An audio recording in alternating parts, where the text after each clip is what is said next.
Good evening, everyone. Good to see you. We've got huzzah, everyone. Jeff Rose in the house. It's great to have James back from his adventures safely. You know, we should start a GoFundMe because the amount of fuel he would have had to use, he could have bought himself a second small house.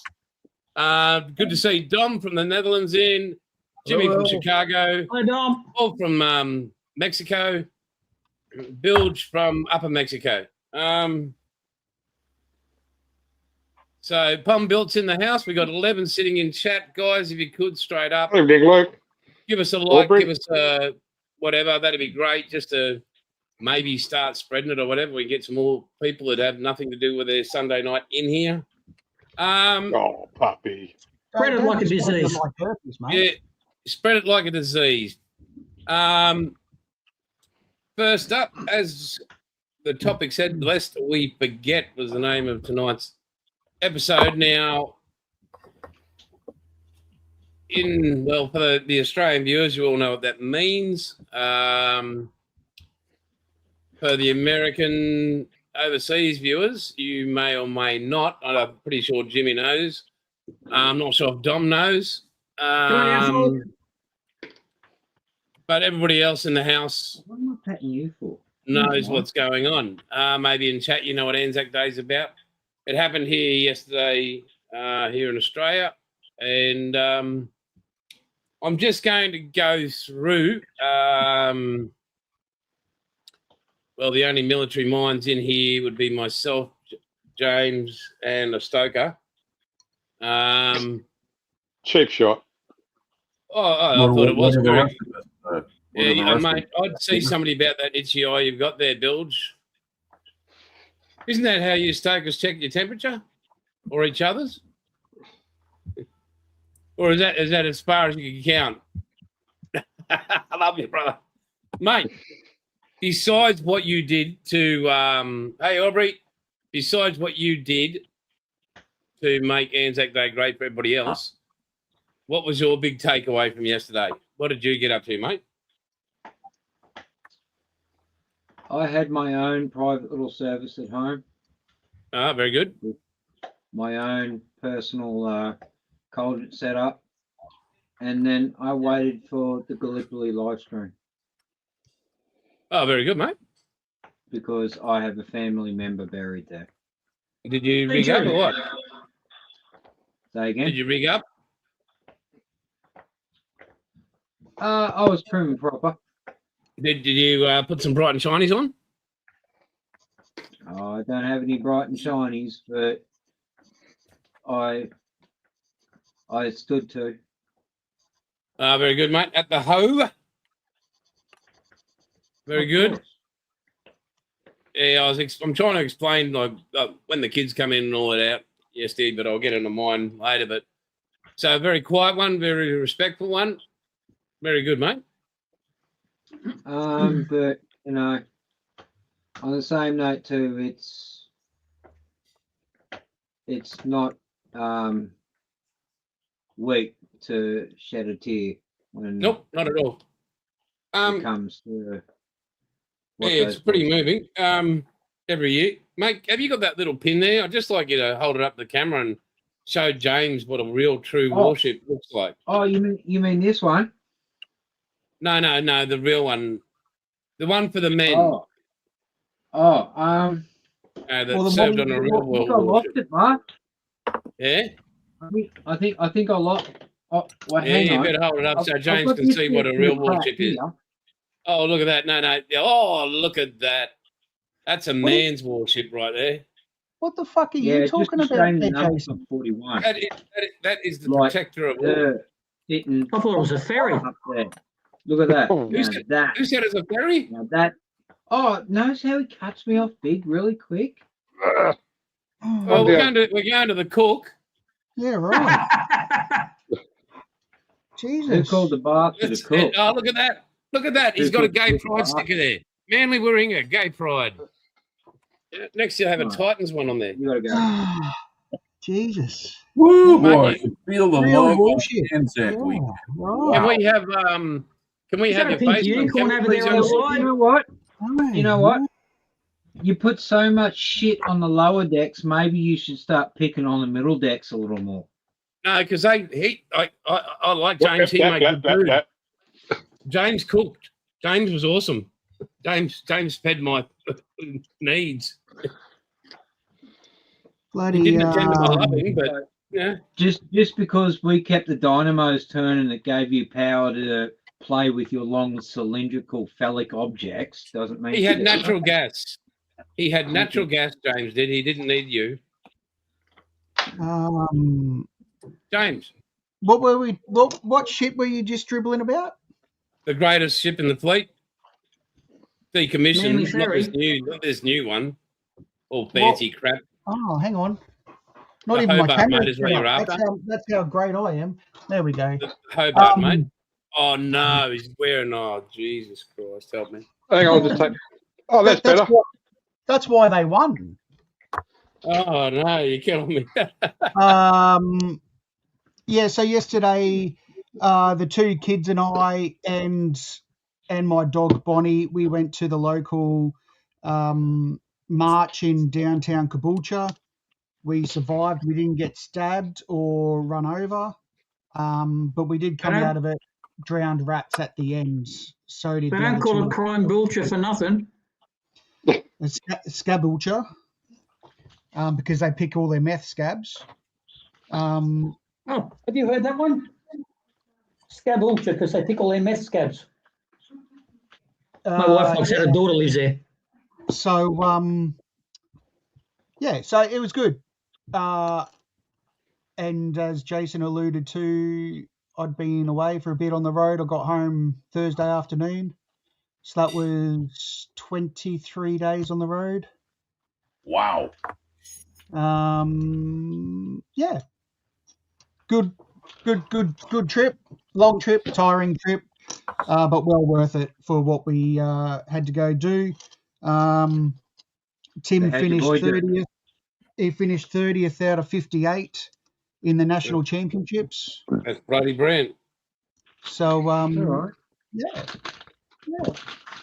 And then in 4 weeks' time, I think. Hang on.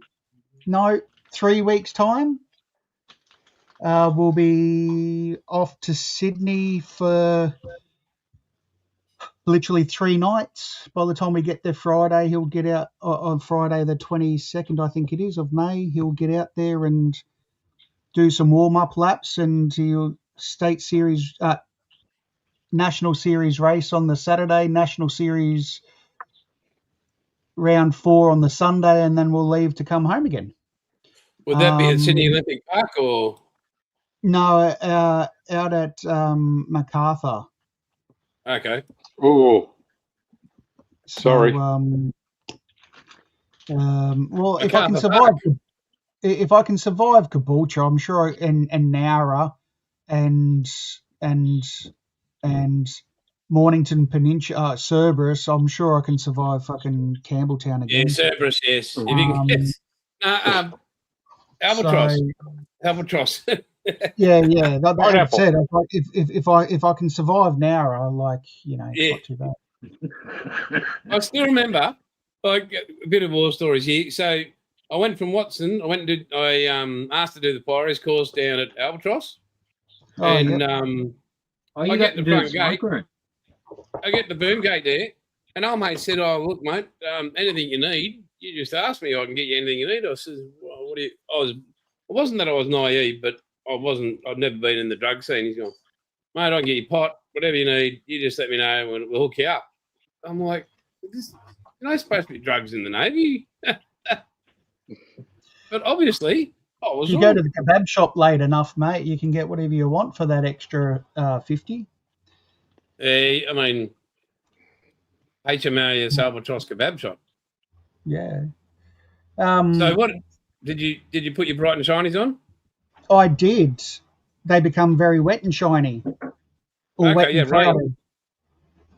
Yeah. Oh, can you hear it? No. Oh, it's raining now. For something different. It's been on and off here all day, James.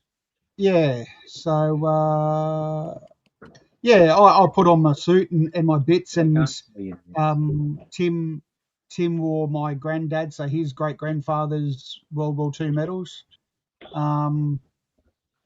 I couldn't specifically march with either with the kids because they go to two different high schools, so I couldn't split myself up in two. So I marched in a group of 4 because it seems that that was the more relative group for me to be in. Awesome, mate. You're looking good. Yeah, You're looking healthy. yeah. So ready for bed actually, but Kids today, you dirty stop outs. And what Yeah. are you building before we? Oh no, we'll move on to that later. yeah, Um, going on. so, Jeffro, could you please? Thanks, SJ. Oh, Appreciate it. Big smiles. That's always- it. Work the camera.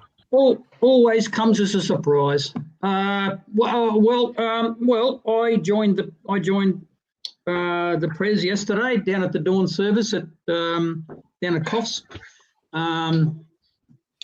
That's about all we do. We had big plans of going to a little village called Copmanhurst. We've got this thing where we like to go to little tiny towns and villages out west mostly, just because we thought they've got a bit more atmosphere and they're a bit more interesting. And so we had grand plans of going to a little village called Copmanhurst, which is on the route of a march from Tabulum. I know what So the Yeah, First but World War. Albo. So, yeah, so, well, Copmanhurst is nowhere near there, but it's down the My river bad. from there. They're all in the Clarence. So we were going to go there. It's a pub that we stop at often when we on our way home from camping. And so we were going to go there. We had great grand plans, but then Colin had to go to the doctors yesterday afternoon. So, and as luck would have it, it was pissing down raining in the afternoon. So we thought, nah, don't like that. In the end, it turned out to be all right, apparently, but yeah, it didn't like. And yeah, and they had a contingent of light horse riding through in the march, so that would have been all right to see. But no, it looked like it was going to be pissing down, so we didn't. Anyway, so we just went to the dawn service here, and it was really huge. Seems like every year there's more and more and more people. Interesting. It's always interesting to see the little things that go wrong. Like I think the priest is going a little doddery.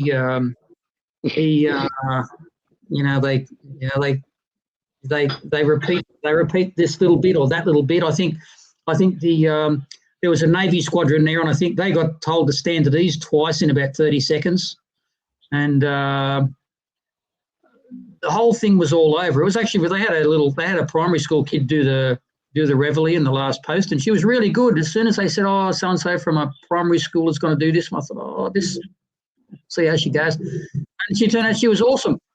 And then as we were walking away, me and Colin, I said, they didn't tell us to turn to face the east, and he said, no, they didn't. I don't know why they didn't do that. It all seemed a little odd, and I didn't really notice it at the time, but I don't know, maybe they're just getting forgetful, and we're all getting forgetful because we didn't think of it at the time either until we're walking away. But otherwise, that's literally all I did. I wore my great uncle's medals, Arthur Geary, who's got a memorial beneath the shade of the Lone Pine. I went to see his plaque in 2015, so that was an emotional moment when we went there, and so that's all we literally did. Really, we would have had a lot bigger day if we'd gone to Copmanhurst. We would have joined in everything, but just just going to dawn service. That's kind of what I do. If I'm in town, that's all I ever do. But that's good. That's kind of a bit of a traditional thing for me. Other than that, overall, really, big shower of rain this Savo, so I'll just have to wait and see whether it clears or not because it's golf tomorrow. Otherwise, back to you in the studio. Young man. Jeffro, Yes, mate. Geary, is that Richmond Valley area?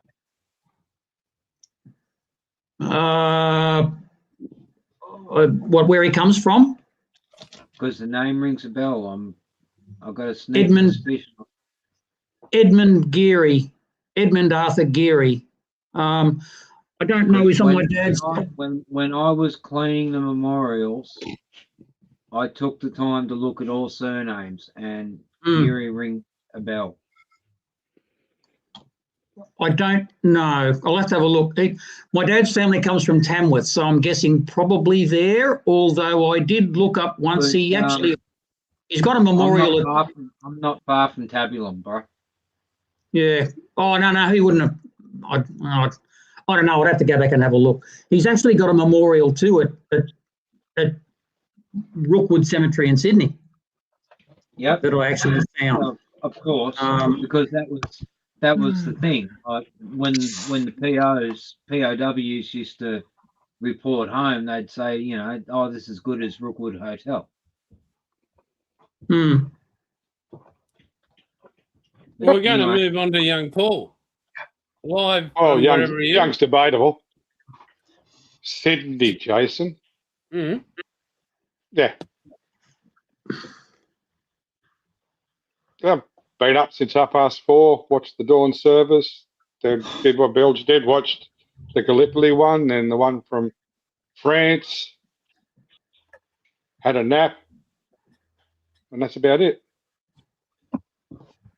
Very good. And put crap on Marcus all morning. Well, that would have just been the highlight. Well, did. Now that would have just brightened you up a bit. Yeah, that was just, keep the mood light and Very upset good. Marcus. I mean, well, we'll get back to that thing in the back right-hand corner of your left-hand shoulder, but we'll get there. We're going to move on to Dominique Geek. No, we're not. We're going to Jimmy. Oh, Good job. well, we'll go to this guy. All right, yeah, you got to acknowledge me, I guess. What am I doing? What did I do? What was my Anzac Day? Well, I took a bike ride. Had a meal afterwards. Slept through the night and woke up about 3:45. Realized it's time to get ready for the show. Got my coffee ready in the room. Did a little work on the models, but that's for later, right? We're gonna go around what we did over the week Please later. tell me you took a moment to think of our boys, Jim. Pardon me? Please tell me you took a moment to think of our boys. I remember that was going on in Australia, yes, Anzac Day, so I remembered in that way. But did I have a moment of silence or anything? No, I didn't. It's not up the septic to do that build. Yeah, but you remembered it was on. Yes, of course. Yeah. Yes. Yeah. I mean, I knew what the 25th meant to the people in Australia and New Zealand. So yes, I was observing them. Hey, Scott's in there. Good morning. Thank you, Jim. So yeah, there wasn't anything formal, but it was definitely on my mind. Yeah. Thank you. Oh, you're welcome. It's the least I can do. I'm just don't mind me. I'm just moving images around the space. Sarah Jane was kind enough to email me with Yes. a couple of images there. Hey, Scotty, good welcome, mate. So what else did you do, Jim? After we get through this and dominate, I Apple tried sent to me some remember the great question I photos. was supposed to bring to the chat. Yeah. Don't think we haven't talked about it, Jim. You have been. Wall. It's a one of those ears of yours haven't felt warm. Every Yeah. stream that we've run into Jim on, he's been, what was the question? You're the one supposed to be asking questions. Oh God, what is going on? We're waiting for All you, right, Dom. Dusty. You're on, Dom. You want to know what they're building at the moment? Well, you don't have to let us know, Dom. I mean, Okay. You can keep it a secret. No, are you it's out not of a cheese, secret. mate? I'm We're Are you running building, doing out of your, cheese. are you doing your geometry homework at the moment, Dom? I'm building an Opel Kadett World War II In better days. 1/35th scale, and make them dirty. This is a piece of wood that is in. I make that Who's torn this off? a little bit woody. I need weather more. On the moment, I do all the little planks. What I have, I go weather that more and more, piece by piece. This is my diorama base. This little shed coming on here, and then you have this, and then all the planks. Spare tire. I make the spare tire a little bit dirty too. Very nice. Coming next to the wall and everything, and then the car coming on. I have in my other box, I don't know where it is, but I have a barrel. I need to make a barrel and go make. We say in Dutch code, this is your roof.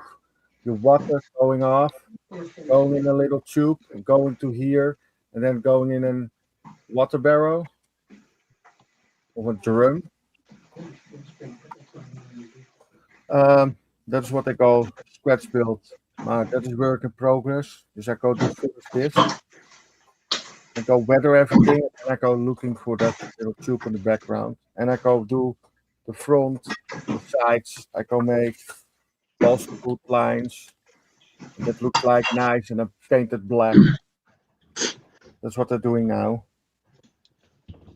And the rest of it is all. I cleaned my cabinet. I was not space anymore for more models. Dus I cleaned my cabinet. I did it in a plastic bag, smash it with a hammer, and do it in the garbage. Okay. Sometimes you need to clean up, you know. It just, I mean, sounds like it met the same depth of a certain tiger moth. But anyway, we won't go back to those memories. Oh my god! Yeah, the tiger moth. That sounds like it met at the same end. Yeah. Dus I give the tip, Jeffro, buy not the tiger moth and build him not. It's a terrible kid. I've got that. Oh, well, that'll be something to look forward to. Yeah. I'm sorry for you. It will not work. Believe me. That's the ICM tiger moth, isn't it, Dom? Yeah. Was. I'm actually going to get the Stearman. I'm going to lay by the Stearman just because I've got a thing for biplanes at the moment. Temperature's dropping. Oh, well. Oh yeah, these lovely images. Hang on, I'll just go do a bit of a spin around here. Listen, Jason, before you say anything else. Yep. My wife's got to make some noise, and it might be a little noisy, only for a few moments. Just mute your mic. Oh, sorry, she's walked away. You'll know when it comes on.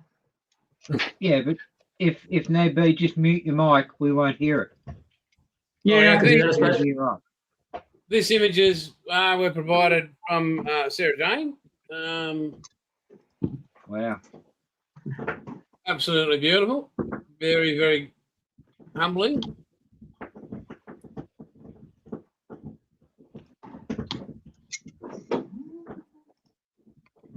These are in the UK. No, I don't think they are they, SJ?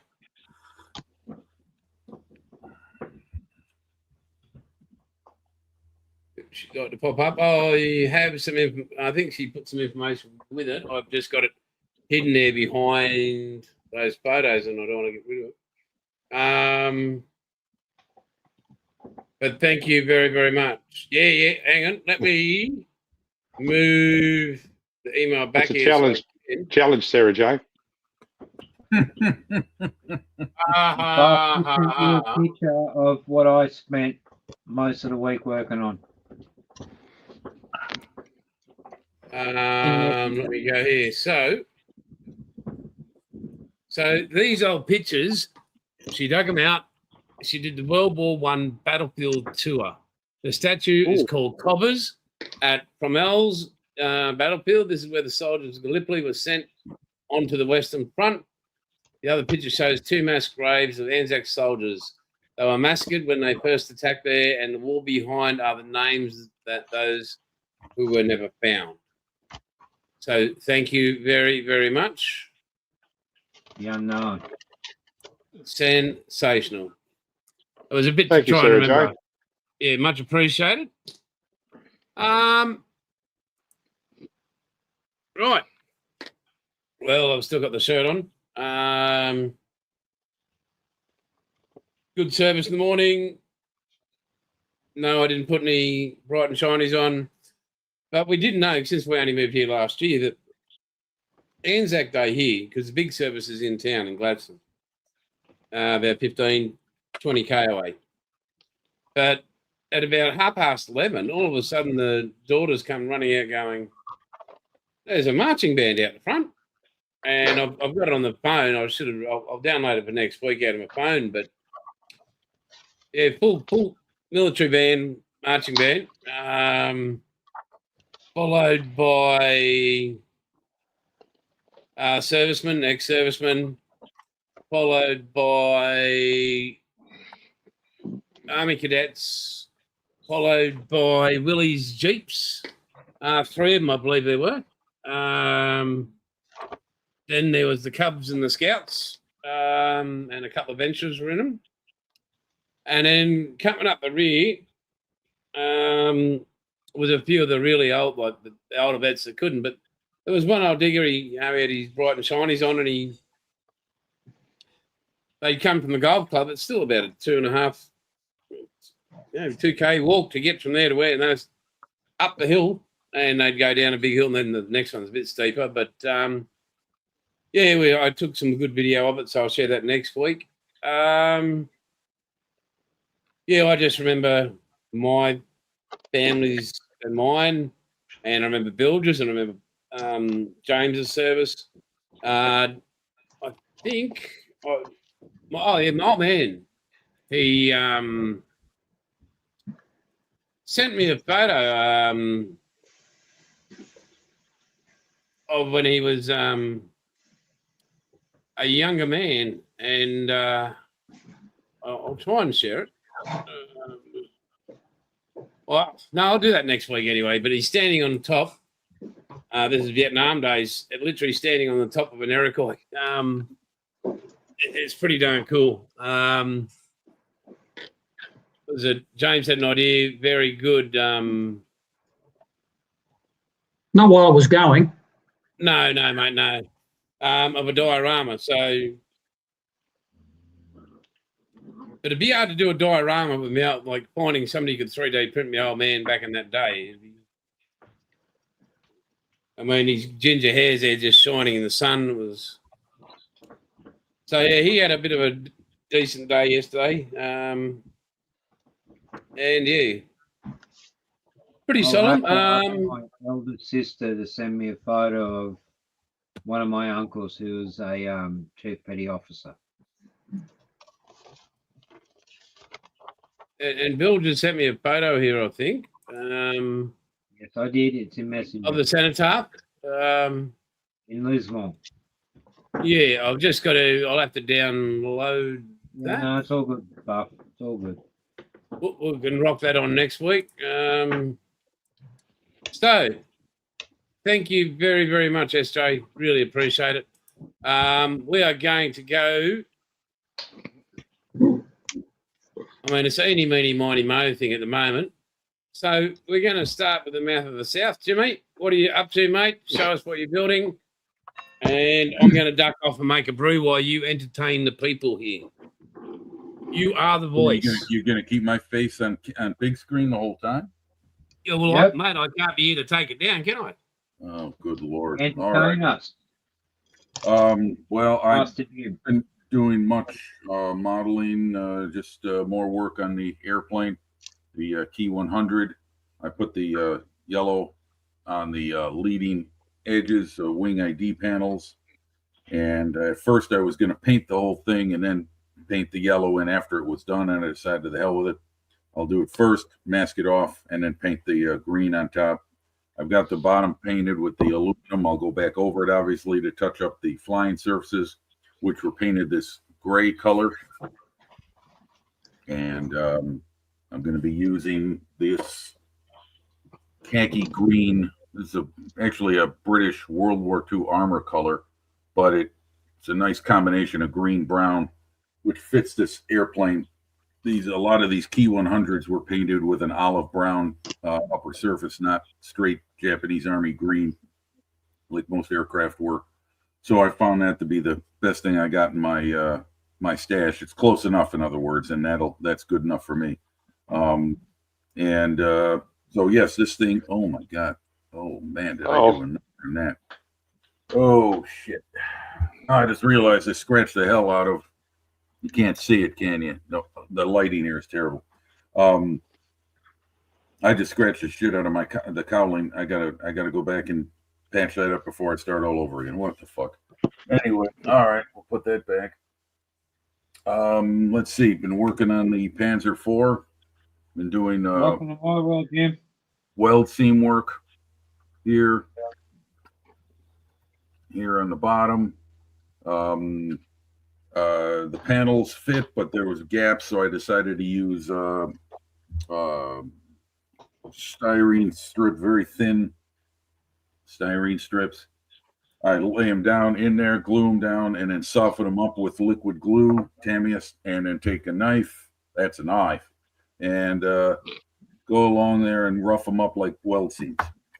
It's an old technique, been around a long time. Certainly nothing new. A lot of people use epoxy putty instead, thin strips of it, put it in there, and but I just stick with these old school methods. It's a little labor intensive, but it is kind of fun.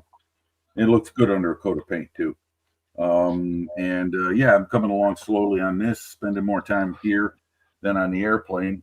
And I got a couple other projects going on, but they're just kind of like dormant right now. I've just been spending time on this tank and the airplane, doing a little bit of work on the DAK Africa Corps figures I got. Just putting bits and pieces on them. Haven't started painting them yet. Yeah, that's been it. I mean, as far as the rest of the week, we were just talking about that earlier, and not really doing a whole lot. And my dog is becoming more and more focus of attention on my everyday life because we're still a week and a half out from his surgery, and in the meantime, we've got to move him around the house on his own. I mean, assisting him upstairs. He can go downstairs, okay, but not climbing up. And so I spent a lot of time hanging around with him, where I would probably be out doing something instead of home helping him out. He's really bummed. He's an active dog, and he's not this whole taking it easy and being on basically the injured list is not doing so well with him. So he's kind of depressed and doesn't like the idea of having to be helped around. So I go out in the backyard with him and let him hang out. And the weather's been pretty decent here lately. The question that I've kept forgetting, I thought about it while I was grabbing my cup of coffee. It was just anything from the Second World War that grabs my attention and really, gets me front and center listening or talking about it. And I recognized one of the oldest ones that I have read about since I was a kid. And I'm reading this book, James Holland. Oh, yeah, I read that. Hang on, mate. Is there a It's a good Spitfire book. in there somewhere? I'm sorry? Is there any Spitfires in it? Yes, there are, but they're not in photograph. They are in text, talking about the short we can range, believe that's correct. the short range escorts that the P-47s and Spitfires flew to meet up with the bombers over central France or wherever the range was at that time. Anyway, the point is that I was looking at that book and I realized okay, what gets me going? The air war over Europe was one of the first aspects of World War II I read about, besides the war in the Pacific. And it's one of the things that influenced me to build model airplanes, because I read all these. I read a couple accounts of it. Nothing as detailed as this. This is an excellent book, by the way. I strongly recommend you read it. James Holland is an excellent author. But it was just the air war at 20 to 30,000 feet. The airplanes, all of the actions that took place in Big Week was one of the biggest ones. Those who don't know, it was a week in February of 1944 where many things converged at once to commence a target, which was the Luftwaffe, and to prepare for D-Day. This is in February of 1944. The idea was to attack aircraft plants across Europe, draw the Luftwaffe into combat, and just attrit, just win by attrition. And it was costly for both sides, as those who know about it. The raids cost a lot of lives on both sides, but it was all out air war at 20,000 plus feet. And people want to say, well, those flyboys, Berlin today, London tonight, and drinks along the way. Well, I don't know. You ever seen what an airplane looks like after it's been shot up by 30 millimeter shells? The Masters of the Air, I didn't see that series, but from what I heard, they really captured very well the seconds of terror that can happen when an airplane strafed. 88. Coke cans have more structural integrity after. Integrity.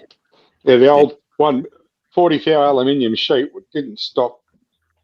Yeah, no. Well, 30 No, foul. Flying Fortress was not a flying fortress. I mean, we can go into a lot of stuff. We won't. I'm just saying that this book brings me back memories of when I was a kid, and that's one of the things. The images, the photographs of the air war as it took place over Europe. That's what grabbed my attention as a young kid, and like I said, it influenced me to build model airplanes. Maybe. So, Yeah, very good. I highly recommend. Again, I'll put the book up here. James Holland, Big Week. Highly recommend it. You can find it just about anywhere. So Very good, mate. Very, very good. Rightio, we are going to head to, well, we know what Dom's building. Let's go to James and his perfectly manicured fingernails. Oh, you're funny. Far from it, mate. I'm currently working on a Gripen. oh, Okay. nice. Oh, So, something different. A fuckload smaller than, say, the classic Hornet that I'd finished the other month. So as such, like, okay, the body's not complete, but hang on. As much as that's approximate as possible, you can certainly see the size difference between the F-18 and the Gripen there. They're a pretty tiny plane. They are. They have the same engine as the Super Hornet and Growler. So, look, it's just something to do, really. Funny that. How do you like the model? On the How do you like the 34 on the model, floor. James? You know what? Surprisingly, for a Revell kit, this plastic is quite all right. There's quite minimal flash in this. I've had this kit for quite a while. It's just been sitting there. Mm-hmm. But I'm pretty certain that this is I'm sure this kit was released before this actual aircraft, the D model, was released. Mm-hmm. So, the decal sheet's pretty basic. Nothing too special on it. I may or may not use it. I guess I'll just wait and see. Yeah, so it's just what I'm gluing at the moment. Otherwise, I hadn't been at the bench for quite a while, as you would probably realise, because I wasn't present. Right. We're very glad you made it home safe, mate. That's the best part. Well, I looked at it like even the wife goes, you know, need to make sure you get home safely. I'm going, oh, so you're telling me you want me to come home? And she goes, yeah. It's like, oh, not just the kids. Well, they all ended up flying home at different times, but Really? yeah, so Oh, okay. yeah, my daughter and wife had to fly home after the first week, as my daughter had some dance competitions and my Mhm. wife had to go back to work. And then when the day after Tim finished the national BMX championship on the Sunday morning, he then flew home from another town whilst I was as I started driving home. Okay. So he could get back to school on time. Right. So just, it's just something that luckily enough, I didn't have to rush home for work or for school, as I don't do either. But yeah, so that's what I've done to my gripping, which isn't much at the moment. No, I'll it's say this much. minimal.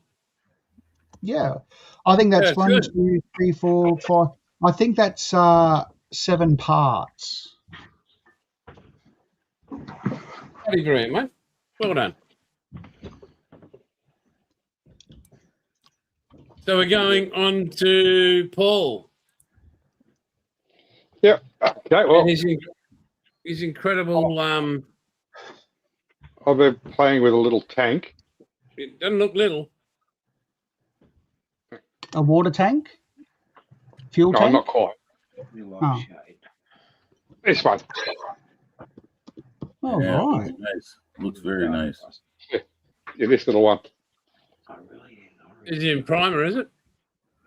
No, that's just the plastic for the upper hull. Really? So In one? are you running a weld line around that seam? That is No. that is the weld line, Jason. That's where those turrets. That's where the turrets were joined. Yeah, but is he gonna? It wouldn't have been a clean line. Yeah, they were cast. So it would have been a seam line, not a weld line. Okay, Got you cool. there, Jason. Yeah, no, absolutely. Yeah, because the turret for the 76 Bill Sherman was the turret from the T-23 tank. So it was So a they bigger had to mix turret. and match. Yeah, bigger turret to fit the gun in. Because they did put the 76 in the standard Sherman turret, but sort of squashed people. Yeah. Whinge. Yeah. So, yeah, it's coming along nicely. And I did get another kit on Friday. It's That's another cast small one. Yeah, the cast texture was very well done on that, Paul. Meaning what they molded on their I Love kit. They did. Yeah, they did that nice. Yes, they did. And this is the next one. Oh, that arrived. Okay, Yeah. very So nice. that's that little one. Sorry, good. Oh, very good.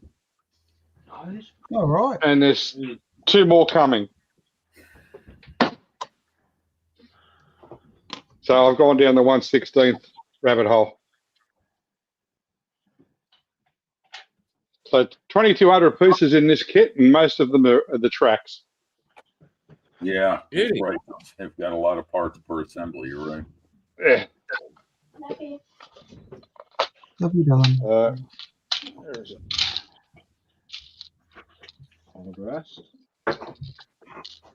That's how the tracks are held together. Oh, double pin. Yeah, like the real thing. Very good. Yeah. That's right.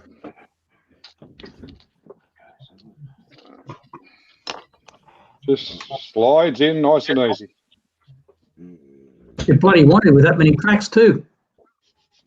Yeah, it's supposed to have 77. I got it up to 79 a side. Oh, really? They told you 77 links in the drawing? Yeah. So I had to put an extra 2 in it. Mm. But luckily I had spares. What's this? It looks bloody awesome, mate. Well done.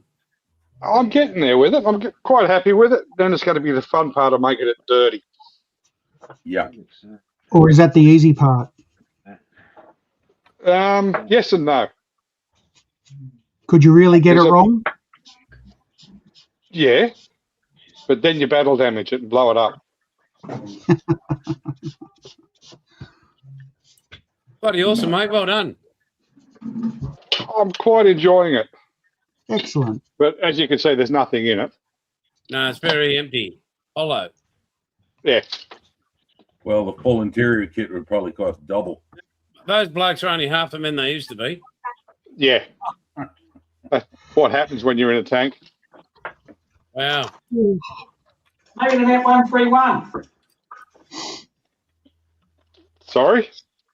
Maybe they meant 131. Well, they could have.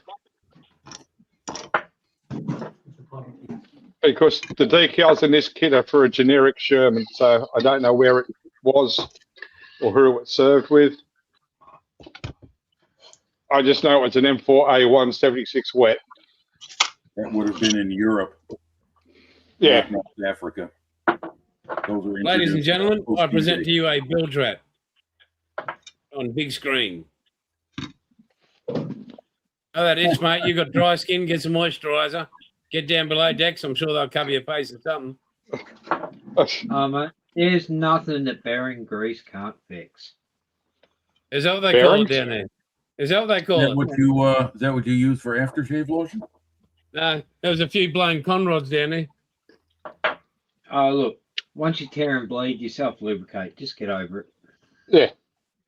You can always use crazy glue too. You know. So talk to us, young man. All right. Okay. Sorry, guys.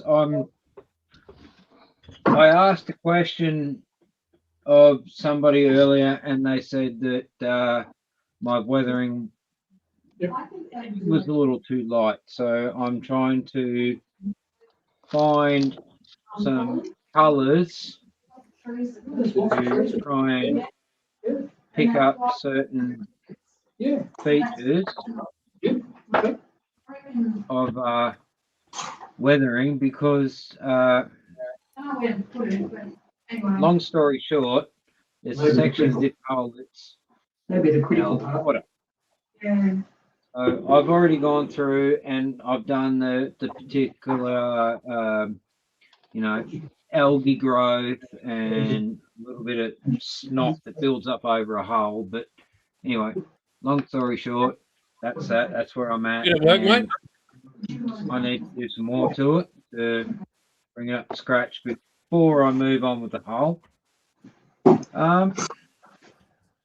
My week has been heavily involved in preparing for Saturday's special day. So I threw everything into it,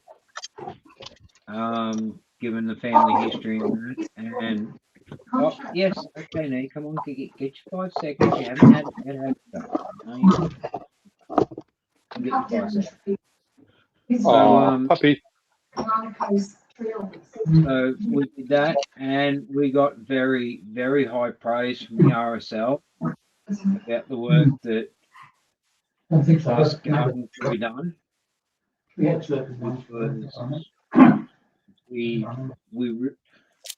all the guys, everybody that was involved in that, they knuckled down, they got the work done, and they did it to a high quality. So yeah, the boys done well, and hopefully everybody appreciated it yesterday on the day.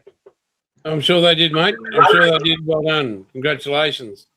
I appreciated the work that they put in, and I Well done, told them mate. so.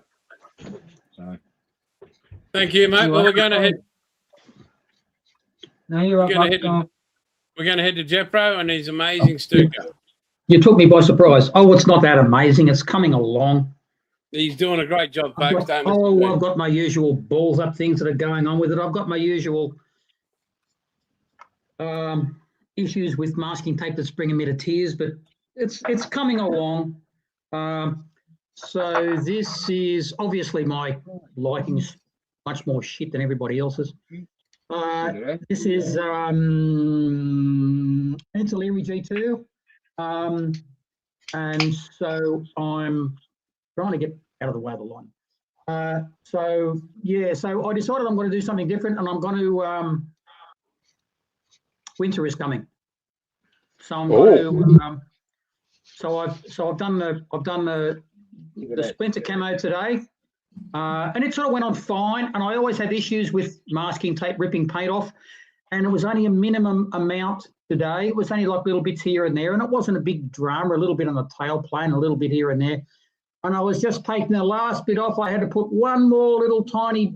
I missed a little bit of paint up in the nose, and taking last little bit of paint off, and fucking one little spot there, and you bastard. So I've got to do it again tomorrow. So I'll go back and do that. Yeah. So, and then I'm going to the council, Jeffro. You do it right because you do it twice. 3 or 4 times, Bilge. And I've got an old model in there somewhere. I'll do some experimenting with. I've done sort of snow before. I've got some chipping fluid there. I'll try that on an old model, and I'll put some white paint on it. And I've got some AK winter acrylic stuff. You're supposed to be able to take it off easily, and I'll give that a go and see how that works too. But there's some awesome builds on YouTube that I've been looking at, and I thought, oh yeah, they look all right. So I'll do that. And I thought rather than I went to put the normal spattered wheels on it, and I thought no, let's make it. It's that in between time between winter and the Rasputitsa when it gets all crappy and muddy and stuff. They often did that to keep the mud from building up in the wheels, so they would. Yep. I tried the ones with the spats, and I thought, no, I don't like those. So I put those ones on. I thought they look pretty good. And I got to say, if there's one good thing with Stukas, it's the easiest undercarriage I ever put on. So that's sort of what I'm up to, really. So hoping that'll turn out all right. I think it will. I've sort of had I've sort of gone all right with chipping fluid. Goes all right. I'm going to use some heavy chipping fluid on this so I can just take it off. Try not to go too far, but then again, I've seen some pretty awesome builds that look pretty good with most of the white taken off and just features left, and see how we go. Oh, and Jim, just with reference to your book a while ago, I went ferreting around and I found a book that I hold in precious regard. This is a reprint of a book that was printed in about 1922. Okay. Vigilance, obviously a pen name, but it was a guy, he wrote an edition about French warbirds and British warbirds, and it's written in an old style in a way that World War I flyers were the last of the aerial knights, and it was all written in a way that was all very chivalrous and very, very sanitized, you know. Like no blood and guts or anything like that, but it's just a really gentle, if that's a good enough word, way of sort of looking a gentleman's way of writing it. Yeah.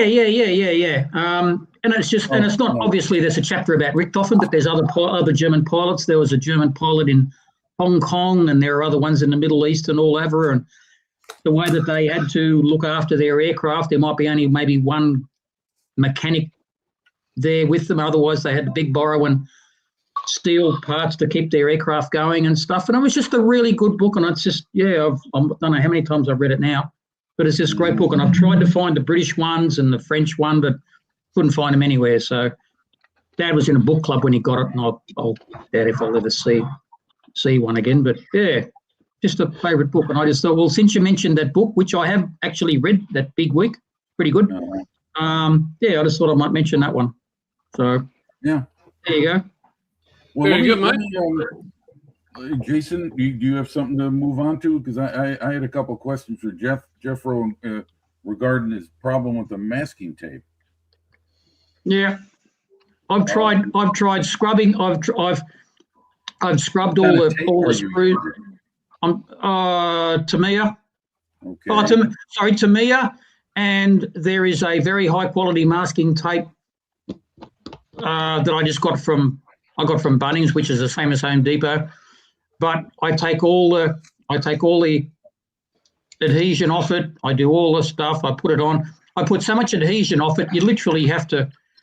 It literally just peels off most of the time. But there's just always one last little bit of glue on it that just takes it off. And I've cleaned it all with. I've cleaned all the parts with, nice soapy water and everything. Doing everything you're supposed to do. But it's not as bad as it has been in the past. It's only just a little odd bit that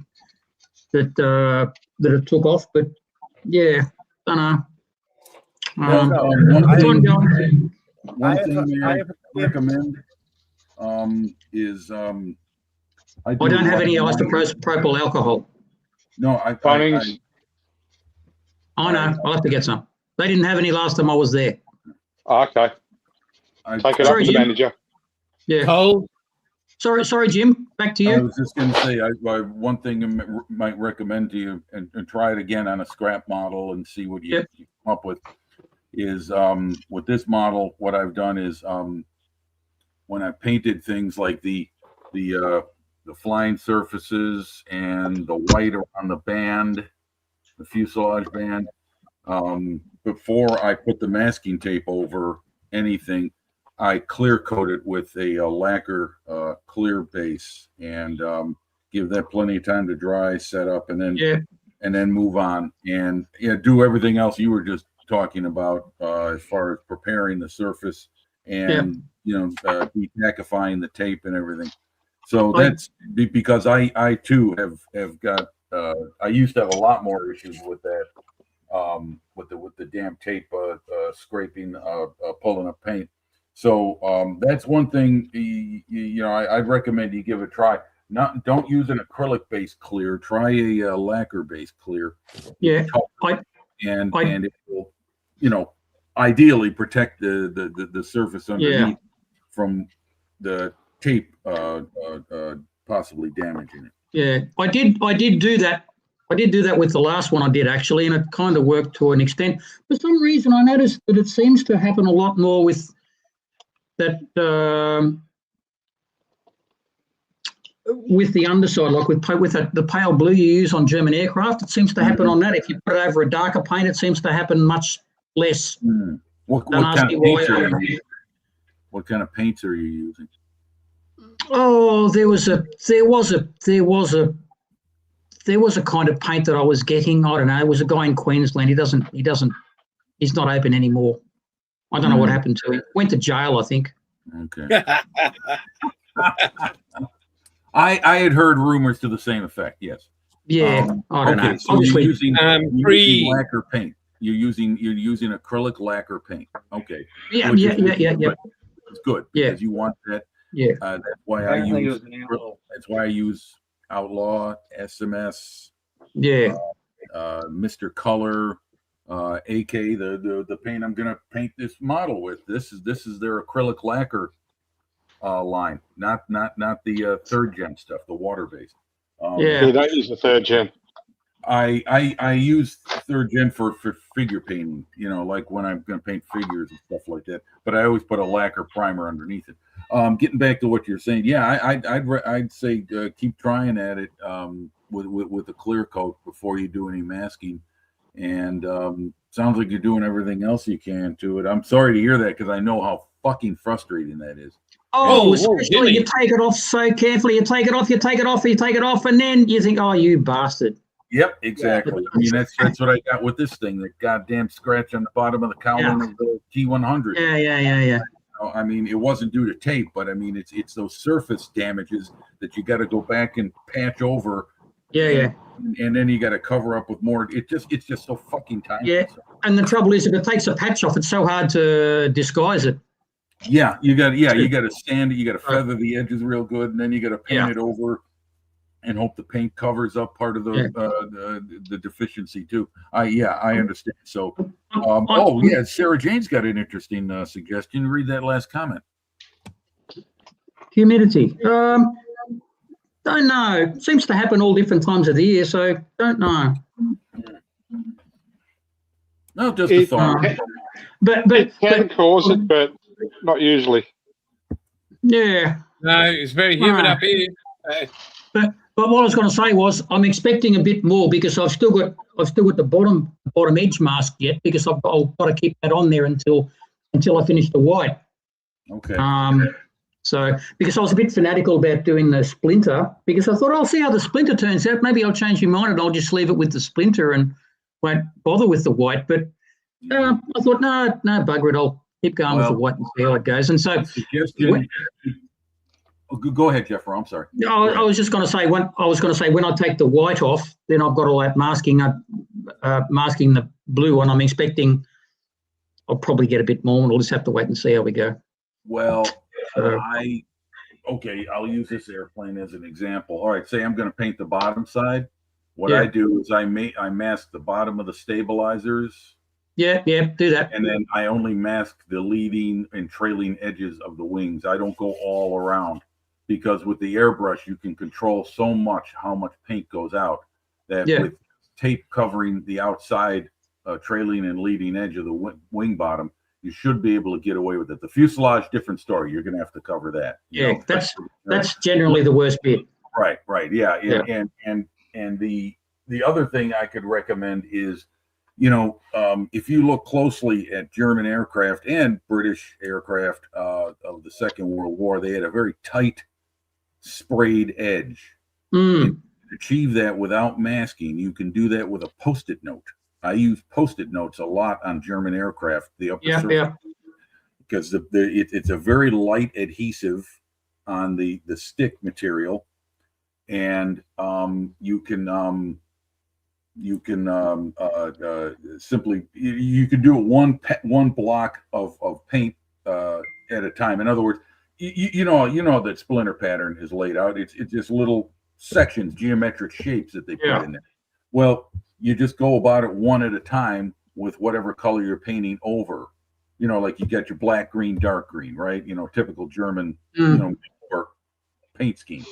And you take the Post-it note and you just, it's not easy to do, but I wound up doing it on an ME 109 I got in my display cabinet. And you literally my thumb is like, showing it, and you put that and then you spray it. And with an airbrush, again, the control we have with these double action airbrushes is you can literally keep your overspray very, very limited by how much you use. And the Post-it note, is going to give you a soft edge, and it's going to be very light adhesive. It's not going to pull the paint up. I know that. I've never had that happen with a Post-it note. So again, this be something you'd have to try out on a model, see what kind of results. I've tried doing the thing. I've tried with the blue tack. I've tried putting blue tack. You put a line of blue tack. Yeah. With paper over that, and you can kind of get a pretty good edge with that. But there's times I've even lifted paint with blue tack. You do the whatever they call them, the worms, the sausages, whatever it is, where you wind it into little patch. Yeah. It gets a bit. I gave up on that because it's so damn labor intensive, and I was never. Yeah. So well, I freehand almost all my camouflage. You want something good for Mars? Hang on. Go ahead, Dom. There you go. That's it. That's the stuff. But you know one thing I noticed about that, Dom?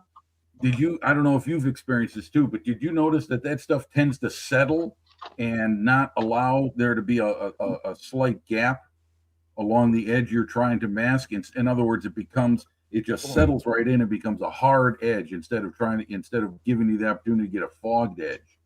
Have you noticed that with that putty? I do. It kind of settles in place. Fucking hell, I cannot open them. Did you swear? He He did. did. Oh, We all come heard on. it. Look at the dust on the top of that lid too. Shut up. There you go. It's great stuff. You can Yeah. you can use it a lot of times, and it is a little bit soft. This is what you do. You set this a little bit curved, everything falling down. You pick out a little bit. You do it on your model, and then you can paint it, and then you can use it again. You make it. You say that you twist Pliable. it over, and then the paint is inside. I think I don't know. The remove is gone, and then you can use it again. I'll have a look for that. Very good. It's good stuff. Right. Well, I've sent a few photos out of this already, but I finished this before this Tuesday's live stream. So working on the 3 main turrets. But before we get to my effort, I would like to show Athel's work. I mean, Oh, okay. as soon as I can find that bloody mouse again. Where are you? There we go. Check the cat. You got better eyes than me, Athel. Have a look at this stuff, boys and girls. No wonder you had to have them operated on. Yeah. Whoa. How do you go for a wee in those things? Probably a bucket in them. Yeah, like a shiwi or something like that. Yeah. A tube running down your leg. Yeah.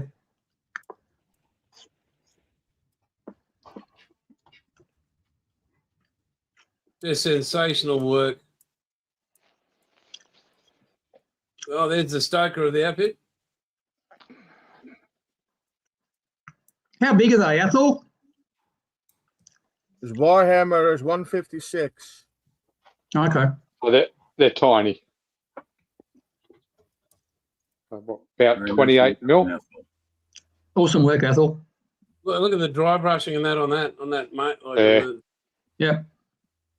I had a dog like that once. that was Bandit in his younger days. Yeah, he was going through that Tyrannosaurus Rex stage. Yeah. Well done, Athel, mate. Thank you very much for sharing. Please give us some more of that, mate. That's brilliant work. Right, so moving really back to this.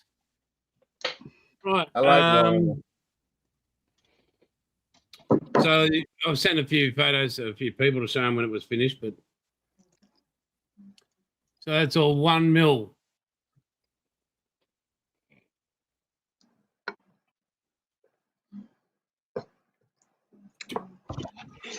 All the way around. And we move on to the front there, those ladders there.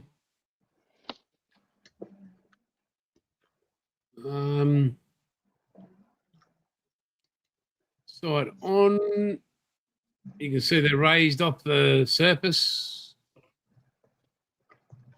Oh, focus your fucking thing. The light craft now I do have. I mean, the rangefinders have got their photo edge both sides. I do have oars to go in those life rafts. Yeah, thanks. I've got some. I got some people on the side there that do it for me. It's, I go, oh, can you do this? I've got a show on the weekend, and so He gets work Now- for the doll coming in at the weekend. yeah, it's work for the doll. So what I'm currently working on is the other two, but none of these barrels fit properly. I've had to sand them down and align them. They don't actually fit inside here. In these locating lugs here, these things here do not fit in there properly at all, in any way, shape, or form. So there's a bit of work with those. But I'll be moving on tonight and later on. Thanks, David. Appreciate it, mate. So I've got my Tamiya epoxy putty here, blue one. I was going to use the quick type, but I thought, no, I need a bit of time to manage and muck around with it. For the bags, now how I go about this, or how I plan to go, I've done it before, but what I do is I take this, I'll lay it on the cardboard here. I'll draw a template inside each of these, in around here. And on the USS North Carolina, I think it was Yorktown as well, the actual bags sat just literally, they weren't inside the housing there. They sat on a rim around the edge. And on the, hang on, without breaking anything here. So they sat on the ridges and they came out to this mark here. And there was a big ring that was clamped them down. And they, in the rest position, non-firing, the bag was flat at the top and the bulk sat under here. So what I do is I'll draw those holes out. Then I shall, what did I do with it? Move that out of the way.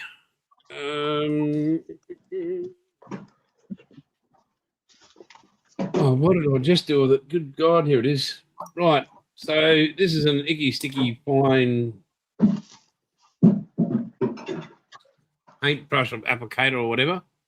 Good for oils and that sort of stuff. I've just topped the tops off in the back.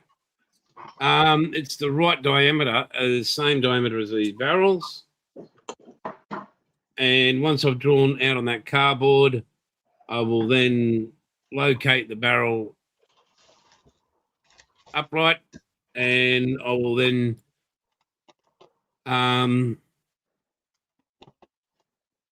put got some cooking oil, which I place around this so that the epoxy putty doesn't stick to it. And it will, once finished, just slide straight off once I've finished using my tools that I have for this job. That'll be these ones. All my sculpting tools. I've got a whole drawer of them. And just because I know SJ loves them. Don't you, mate? So, just so she doesn't miss out that there's not a tool of the week. There you go, SJ. That one there. A little router, trimmer for the timber, which has been cut to size, ready for the deck. Bye, SJ. But yeah, so I'll be routing along that front edge. I'll be recessing, and yeah, so yeah, that's all ready for that to go. I did have trouble finding my router bit, so that's a bit shit. But anyway, I'll find them, no doubt. So that's what I've been up to with that. Not much work, anything, pretty much on anything else. Weather's not too bad here. A bit of rain around, but nothing really to speak of. And, well, that's about it for me. That's short and sweet. And, yeah, everybody, have at it. Thanks, guys, for joining in the chat. Yeah. Have at it. Have at what? Have at whatever you want to have at. Oh, Jeffro. What? Oh. Yeah, okay. So this is 64%. I have found that it's really good because it's not overpowering and you're not going to melt your parts. Yeah, okay. They've got some. There's some. Yeah, I think that's the stuff I've seen at Bunnings. Paul, have you got to cut that down? Hang on.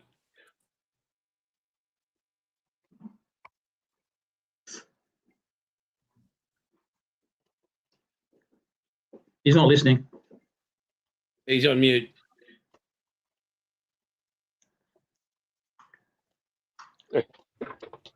No, I haven't had to cut it down, but if you're worried, just water it down a little bit. Yeah, yeah, And because it's a spray bottle, it doesn't pump out that much. It's paid out tomorrow, so I'll be out spending money at Bunnings tomorrow, so I'll have another look. I Yeah. haven't had it lately. Oh, here's something. I had something arrive last week. It's been floating around in the ether since about the 70s, I think, judging by the state of the box. It's Oh, Worthing. Oh, good Lord. Good Lord. 340. Classic airframe. Oh wow! Yeah. It's what we call a classic. Yeah. Loosely using that term. So who made that one? Possible. Classic airframes. Oh, okay. It's got a really good resin set in it. Oh yeah, they give you the all seat kinds in of bells and it, seat in whistles. it's really good. It's got that it's a pretty shit instrument panel, but the seat in it's really good. Well, all I know is that building it, I've heard classic airframes are a real challenge. So that's Dunno. a good one. You got it. See how we go. Yeah. The rockets are totally shit. In fact, there's only one tail fin out of 8 rockets, and they're just crap. So I think I'll be installing long range air tanks and long range fuel tanks instead of rockets, because the rockets are really crap. And the decals are the older ones. I think there's an aftermarket, more up to date one floating around out there somewhere. So I might get that and get it one of these days. The reason I got that is because it was one of the very, very first models I ever made. And as I was telling Jason the other day, that when in my town, when you built models when I was 12, you had to get whatever sort of paint you could get. Right. It could be gloss, it could be not even vaguely close to what it was supposed to be, but I just got whatever I could get. No prior training, just do your best, basically. And I don't know why I got that. I think I had a choice. I'm sure there was a Spitfire in the shop, but for some reason I just seemed to like the look of that. I don't know why. Yeah, so The two propellers got you. yeah. So yeah, and for some reason I seem to have this thing now. I feel like I have to build all the kits that I made when I was a kid, and do a better job than I made of them when I was a kid. Okay. Yeah, now this one's kind of a redemption tour. possibly Yeah. so. Yeah, I think the one I got before was a Frog, probably. What scale is the classic airframes kit? 48. I always get 148, and that's just like a 4-engine bomber or something. I always get 148. Yeah. In fact, I bought it. I bought another 148 thing that's coming. I don't know why. Never had an urge to get one. In fact, I didn't even know these things existed, but one of them came. 148 Merit, MERIT is the brand. Elco PT boat. Oh, That's a pretty Of, good size model. 48. 2014. it's a fairly Build, modern one too. Fairly what, sorry? Fairly modern kit. Well, apparently, according to I read some reviews, apparently it's a exact copy of the 135th Italeri, which has its own problems apparently, and this one's exactly the same. Basically, it's just a smaller. Larry. That's the first problem. Is that- Yeah, well, it's just a smaller Okay. size apparently. But look, I like PT boats. Yeah. Yeah. So- Well, there's a great variety. You can get German speedboats. Schnellboat. I don't think I haven't thought about a Schnellboot before. And they're the British. I know that Airfix Yeah. released.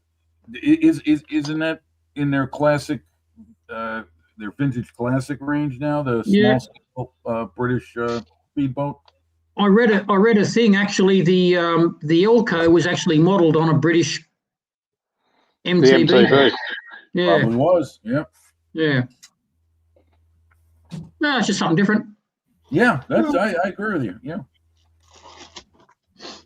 I mean, you know, what could possibly go wrong? I don't know. Aha. Okay, I see. All right. My oh my. There are so many little parts on this model. I suppose I should get busy putting some of them on now instead of waiting until I'm done with the kit and then realize I got thousands to put on and I can't reach some of them. Nah, Oh dear.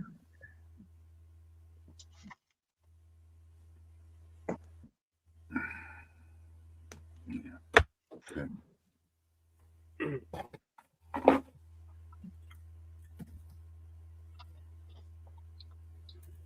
So, Jason, have you been in touch with the gentleman you're building the model for? Has he been? Oh no, he's just he's been watching the Tuesday night streams. Okay. Yeah, just keeping an eye on them. making sure he gets his money's worth. Well, obviously, I mean, good idea that. No, I've like I'll send him update photos and stuff. So,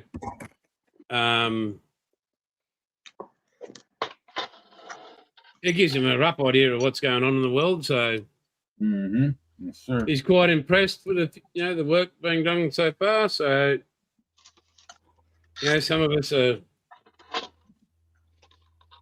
don't know, easily led. I don't know. But yeah, no, I'm very proud of the work I've done so far, and yeah.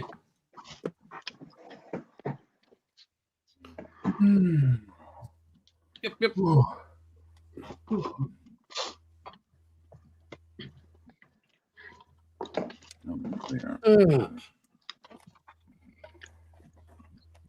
Yeah. Well done, SJ. What was Jim's question?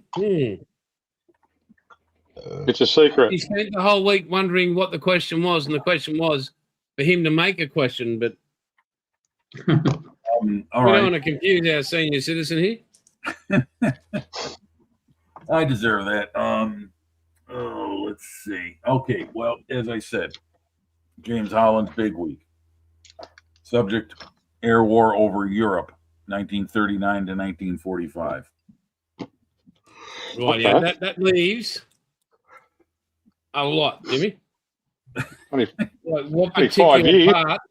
6 years. What Yeah. aspect of the Second World War gets your attention and interest going when you hear it mentioned or mull it over in your mind when you're thinking about something or watching a war movie or a documentary or something like that? What part of the Second World War, whether it be campaign, battle, or geopolitical, political moment, what is it that gets your mind, aroused? Stimulates your Yes. thoughts. There you go. Thank you, Jason. What gets your juices flowing? There you go. That's the best I can come up with. What puts a arouses fire in you? your trousers? That's right. Well, I don't know. Last time I did that, I had to put it out with cold water. But I haven't No, felt that- fire in my trousers in a long time, so that's The last time that happened, Jimmy said, "Can I get some ice over here?" But anyway, Okay. there you go. That's it. What you think? What do you Done got? with it? What are we thinking? Hang on, mate. Let me go big Nice. screen for you. Oh, that's looking good, Don. Yeah, Very nice. good. You're good at painting wood. Yeah, Need to get in there with a Illustration. this. Yeah. Yeah, I need to more weather it. It's a little not finished. And the front, the spare tire to the wall. and on this side did a couple grass things too. Yeah, and now I need to do the rest. The car need on. I check who to do that. Where I want that car. Think a little bit more this way. And then Greatest movie ever made. Yesterday, little bit- greatest.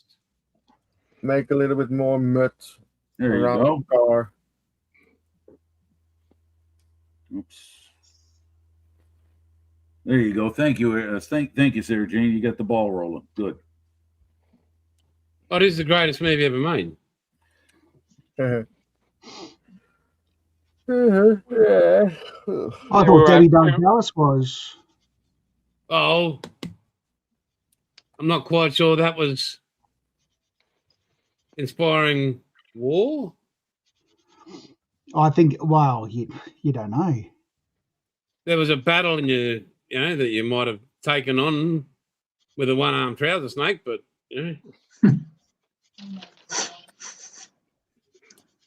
All right.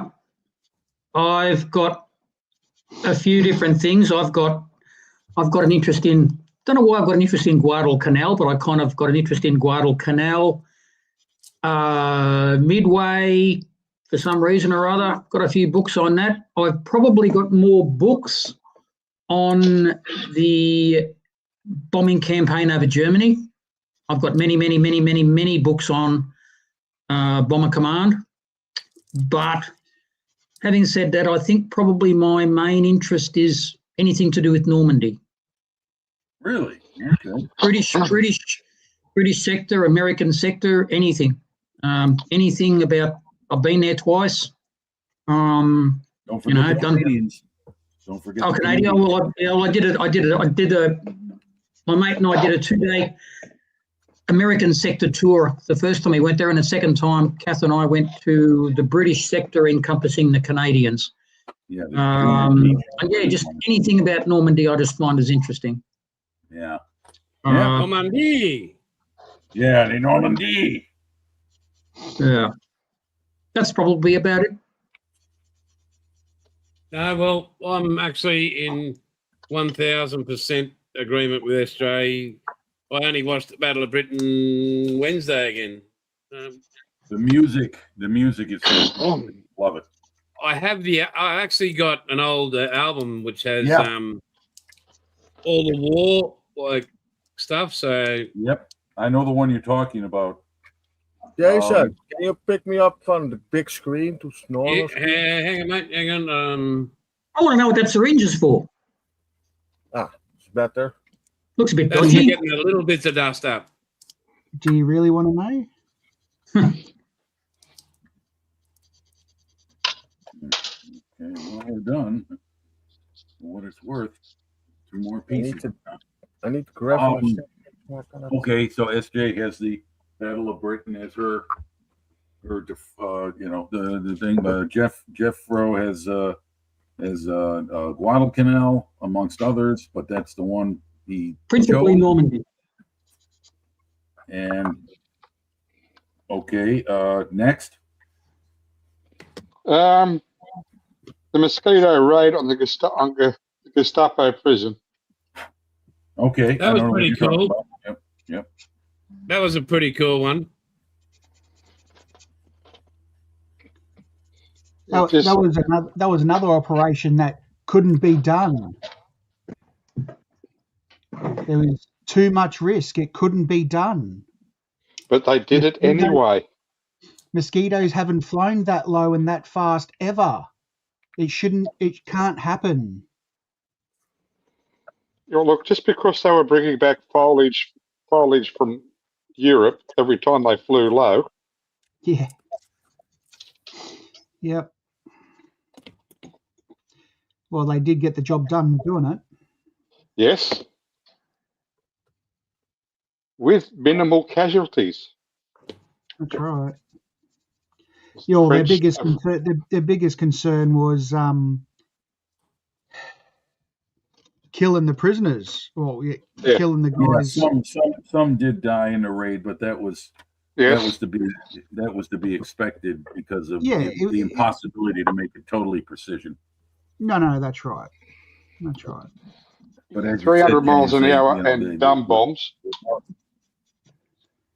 Yeah, right, of course, yeah. There's- It's still a remarkable of work. There's a book specifically about that raid, Paul, simply called Mosquito by Roland White, Rowland. I listened to it as Yes. an audio book a few months ago. It's really good. I have it. Yep. I have a lot of books on mosquitoes. I think it was a de Havilland thing. Yeah, I've got a couple of things too. I But that having one specifically doing my about that raid. apprenticeship So, yeah. and the fact that when we built the mosquitoes here, they didn't work. Now that was due to the humidity. Maybe not Well, masking it's the tape so humidity. much as mosquitoes. Yeah, Yeah. they didn't stay stuck together very well. Yeah. Which was probably kind of embarrassing, really. Yeah. Why are the wings falling off? Not enough glue. I didn't use any sticking. Uh, the glue was just wrong for the environment. Yeah. Right. I bet you the pilots were not happy about the environment either. They weren't impressed. Especially having to explain to their boss why they were walking back without an aeroplane. I would have been just impressed when I got back. Could have called RACQ. Well, they did to sweep them up.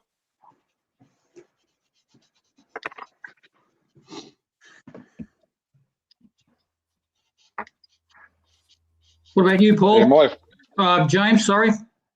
Well, I have a couple of bits, and maybe the primary one for me is the Pacific War around Guadalcanal, the rest of the Solomon Islands, Bougainville, and New Guinea, because I've spent time around there when I was on board the landing craft, the Brunei, HMAS Brunei. So I didn't get to go to Yamamoto's actual place of death because we couldn't get a car.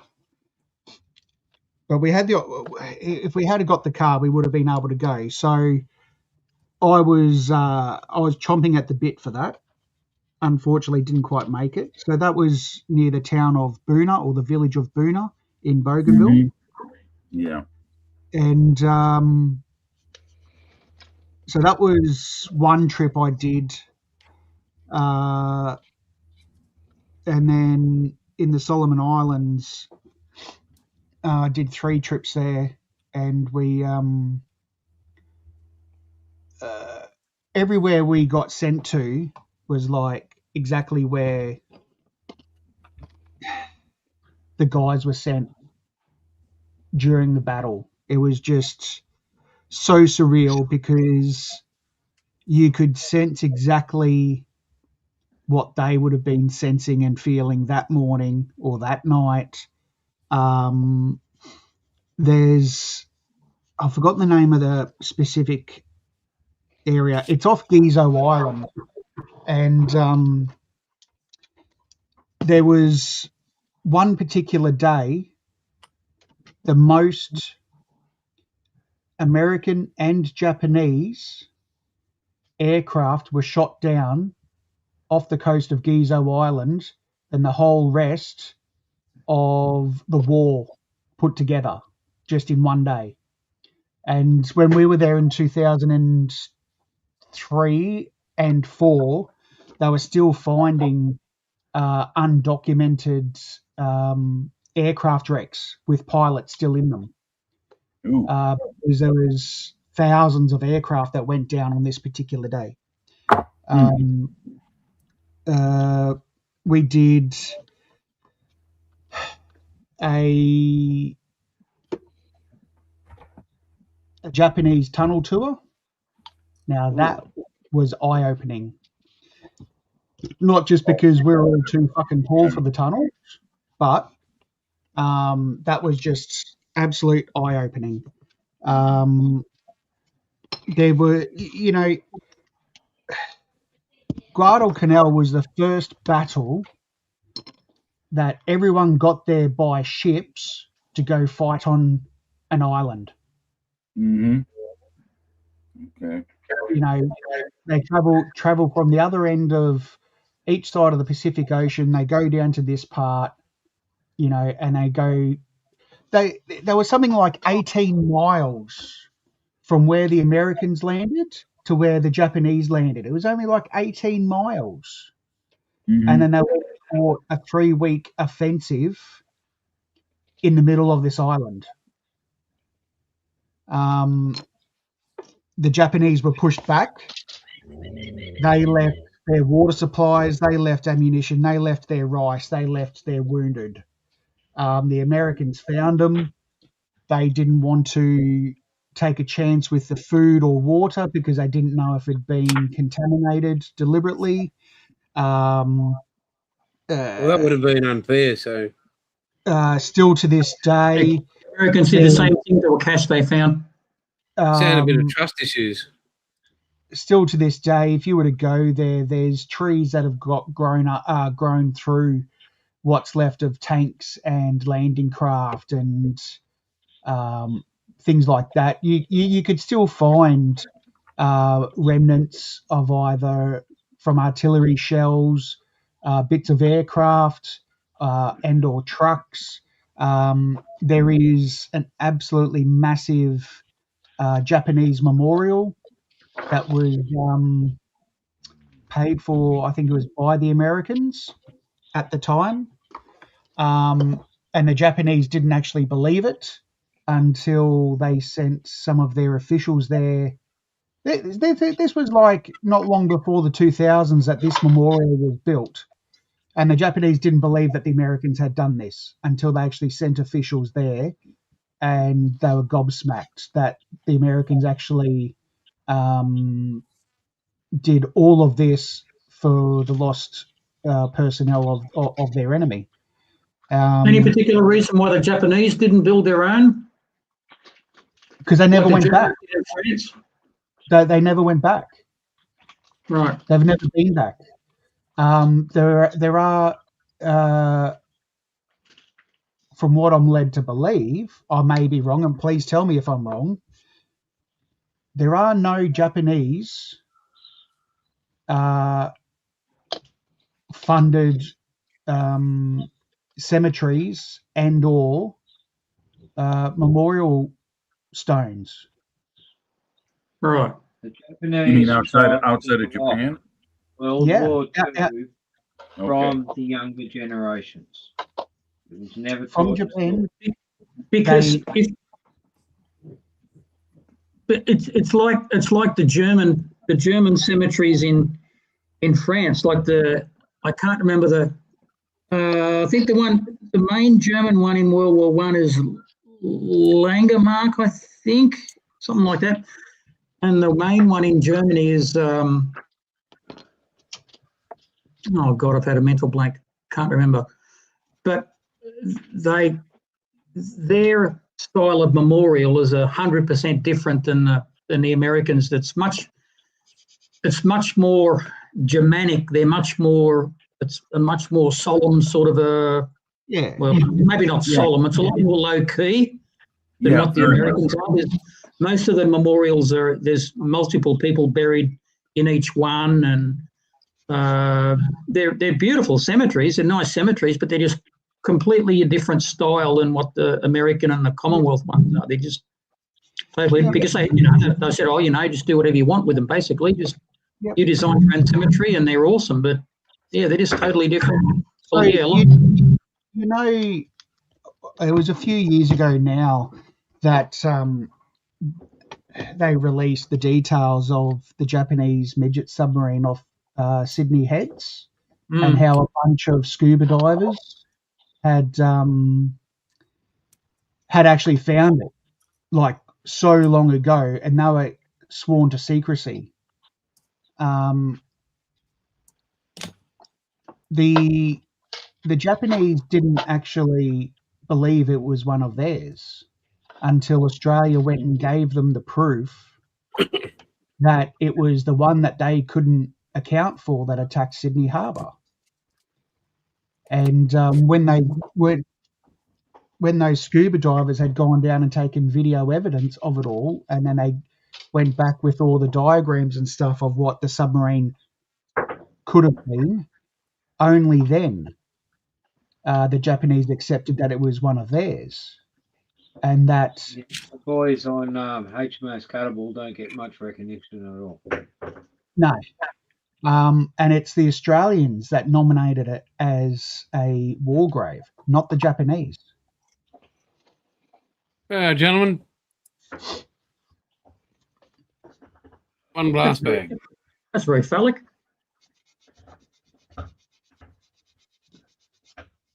Okay, who's next?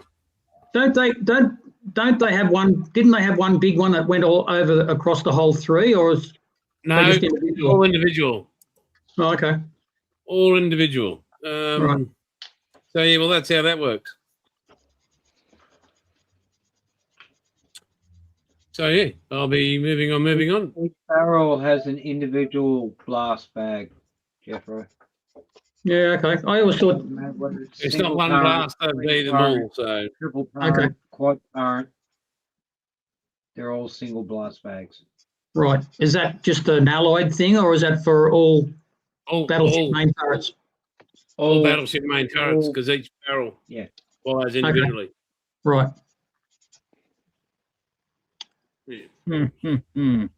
It's where I sneeze. Yes, yeah, absolutely. I bet you the Donald Trump battleship will be different, though. Oh, don't even go there. Let's talk about something else. Ethel nominates Montgomery and El Alamein, and I agree that it is a big moment. Yeah. Oh, so we are allowed to go World War One then. No, World War II. World War II. I think Well, Jeffro was just using the graves as an example. Yeah. Just the way that they designed their cemeteries. Well, if it has to be World War II, I'm gonna have to. I can't. No, it's got to be the Dakota Trap. Okay.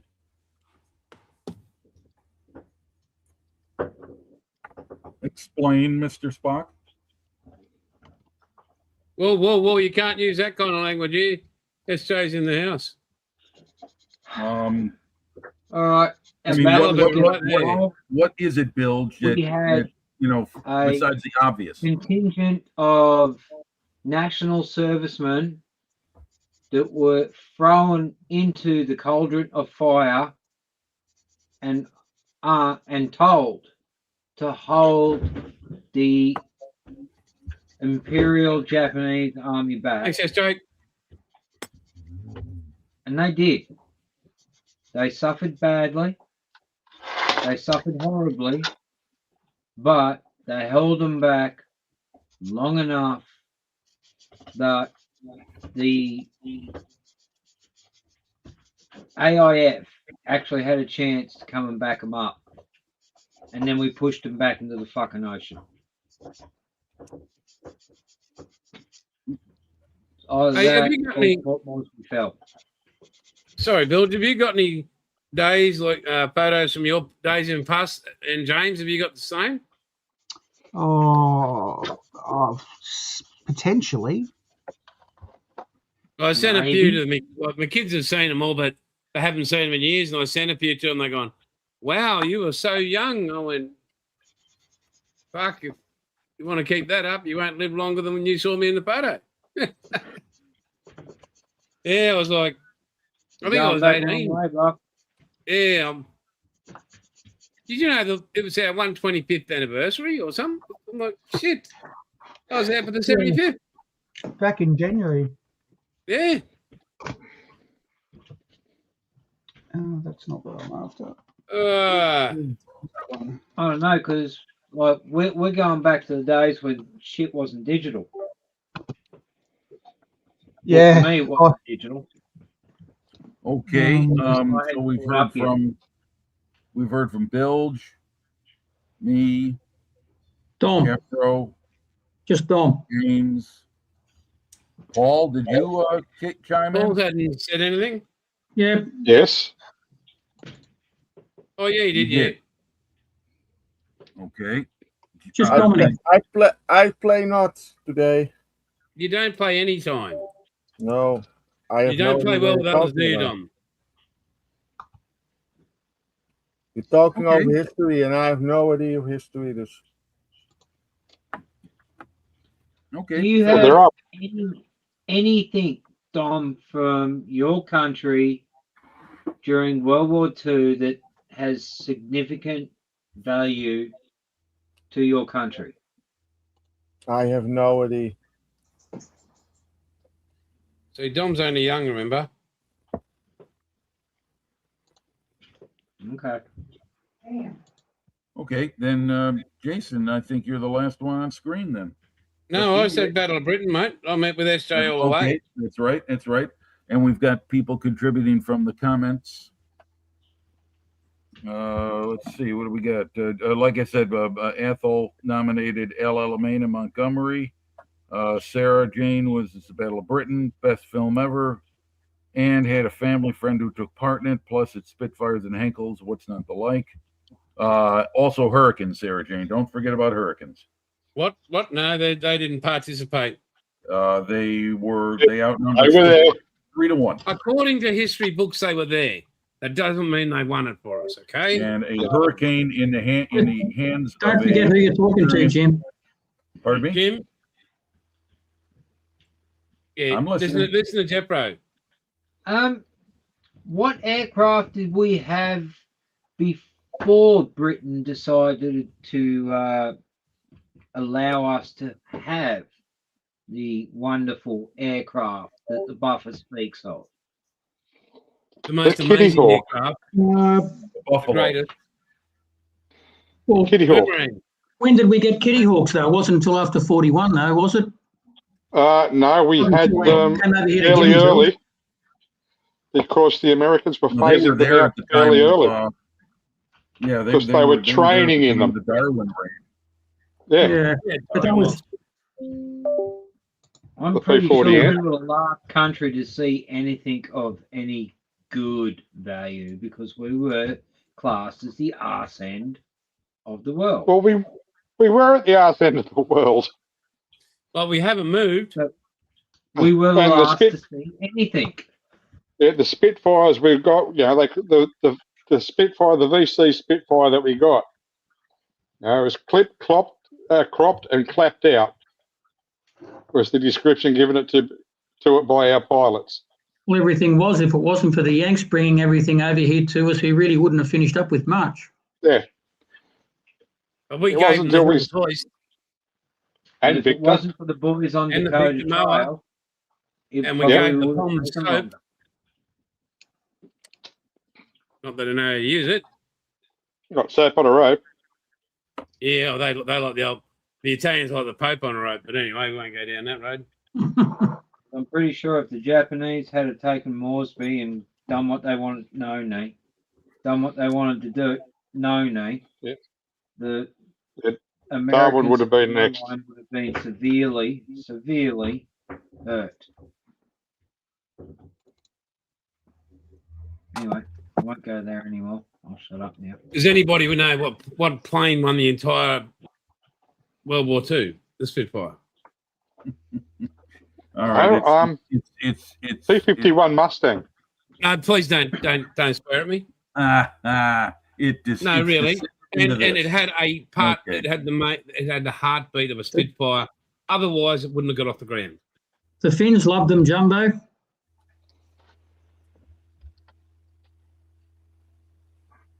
Brewster Buffalo. Brewster Buffalo. Yeah. Yeah, Okay. Finns loved them. Yeah. I'm not saying trying to Yeah, seem the like I'm over the Finns, top here or anything.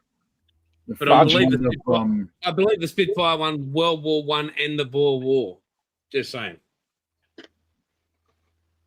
Now, change hands.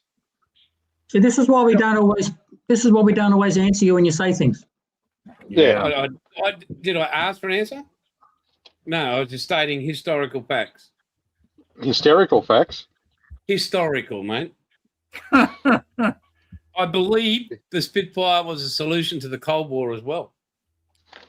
I think it was the cause of the Cold War. No, World War III breaks Russians out. were so damn Everybody's jealous getting out of of you money. British and I should say you Commonwealth folks and your Spitfires. You wound up giving them the engine that powered the MiG-15. Yep. The MiG-15 based its power off a Mark I Spitfire.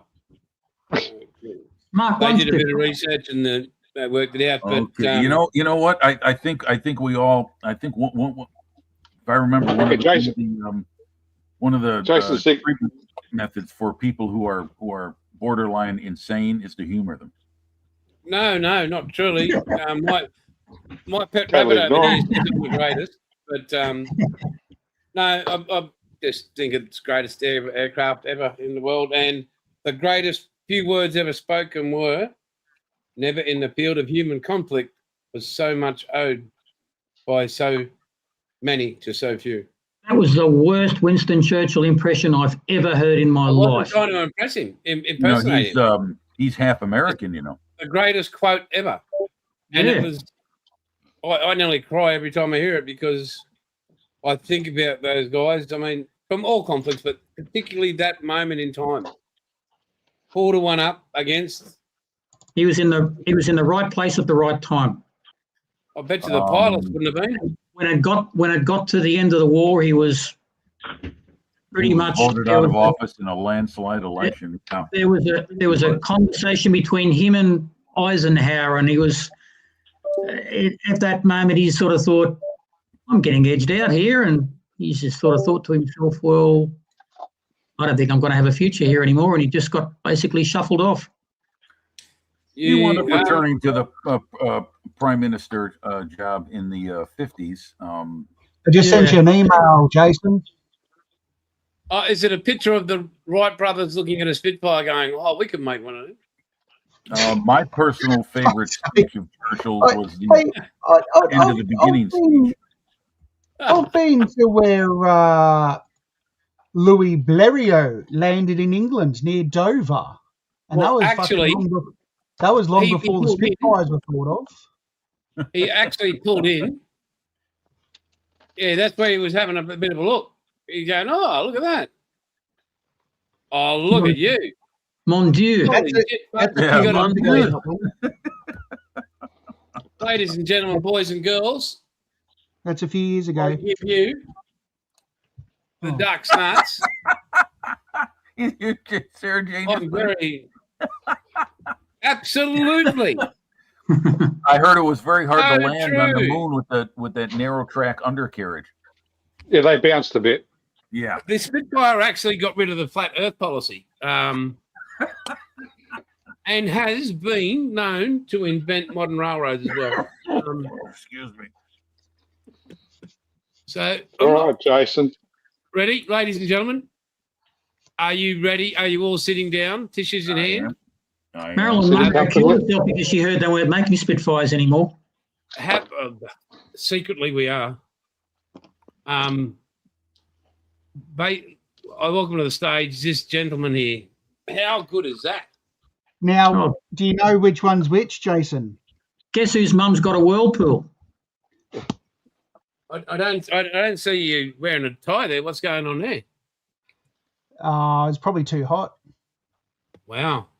It's just, you just so Or- used to be in the kitchen. Or the neckerchiefs. Is that the new president of the Australia? No, we don't have presidents here, Dom. Prime Ministers, Dom. Yeah. But, Yeah, you we're know, not impressed. fantastic. We're not impressed by him either, Dom. yeah, you can have him if you want. Yeah, you can have Uncle Albo. Mate, Al- Elbow overseas. Those are James. Oh, I sorry. thought the same thing, Sarah. Uh, Yes, Jim. I was going to say those medals. Can you explain them? I mean, like Certainly can. what they represent, who they're from? Sorry, wants to know that questions before you go. Why they buy the James. what other toilets are we meant to use, Sarah Jane? You haven't used the disabled toilet. I'll blow you up here, James.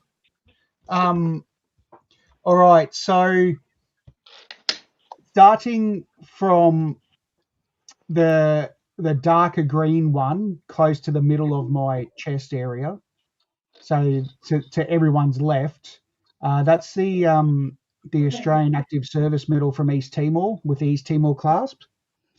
I went there in the year 2000. The next one, the light blue, white, green with the red stripe, that's the campaign medal for East Timor. And then the next one beside that, that's the Australian Service Medal that I got for going to Bougainville and the Solomon Islands for, yeah. Then the next one was the Operational Service Medal because they like to change the names of things. And that was for fisheries, border protection, illegal boat peoples and all the shit like that. Then the blue and yellow one, or that's nicknamed the Parramatta Medal. It's the greatest medal you can achieve. Did you get one? I donated mine to science. Right, along with your Spitfire. So you get that one for 15 years of continuous service, and then for every 5 years afterwards, you would get a class with that one.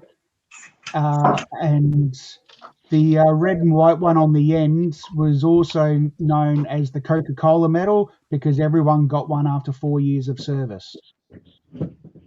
It actually looks like a manly one. Yeah, I don't know. That's why maybe. everybody gets one. But yeah, so You look that's fantastic, mate. yeah. So yeah, Thank you very much. all right. And probably 5 kilos lighter. Yeah, well, mate, you look thank bloody James. dashing. You look bloody awesome there, mate. Well done. And someone was just raiding the ice tray. Yeah, I could. I was. Was that I the was, big Timor conflict, James, or the other? Yeah, Timor? so that was the one that Australia went to go and help free Timor from Indonesia. Because from my 1999. half-brother served in the Timor conflict. He Yeah. was AIF, and he won't speak of it, and there is no... The government won't speak of it, if you know what I mean. The conflict he served right. in. Oh, because nothing happened there. Look, you know, I got a... No, because apparently really bad shit happened, and a lot of higher-ups made a lot of mistakes where a lot of innocents... People turned around at the start and said that it was going to, I say a walk in the park. It should be easy, this campaign. We're only stopping the Indonesians from retaliating against the people that want to become independent from them. They won't do anything because they don't have the weapons and they don't have the balls. And then so when some Then they grew some. Aussies They started, had them. The Indonesians have got them. Don't worry. we were giving them to them. Like, you know, then they're going, oh shit. Well, that wasn't in our bloody in our matrix of risk assessment. You know, have God, guns. yeah. That's right. They're reading and from the wrong playbook. their special forces trained with ours. Yeah. Um, Nothing to see here, folks. they had old patrol boats that we gave them. They had helicopters that we gave them. They had, yeah. So, you know, they really did. It was a bit of a clusterfuck from the top. And the You know guys, that the Australian Defence Force would never put you in harm's way. that's exactly bloody right. Just ask them. Yep. That, You know, that you they'll, that they'll tell you from a safe distance away and get all the accolades. Yeah, the comms have come through. It's good to go, boys. Yeah. Nothing to So, see here in Australia.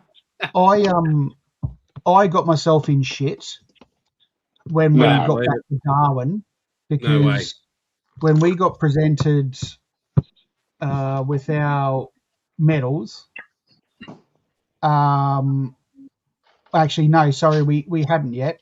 I told the captain of my ship that I don't think I'd wear them because I didn't do anything. So I got a CO's warning from him for Subordination. Well, yeah. Well, insubordination. But it's like, but that's how I feel. He goes, well, if you weren't doing your job, it wouldn't have led to others doing theirs, etc. And the ball rolls on and all that other shit. So, but yeah, Did you tell him that he should take something out of his mouth? yeah. See you, David. See you, mate. Take care. Have a good Good night. Okay, David, take care. Thanks for coming by. Thanks for joining, big fella. Hello, David. Really But appreciate yeah. it. So, Oh, you little bastard. and to be honest, I in one way I still kind of feel a bit like that because as a cook, we do the same thing day in, day out. It's the beg to differ. same. It's an important job, mate. I beg to Yeah, differ, mate. and it's not always, well, within saying that, it's not always the same day in, day out because it's not just cooking.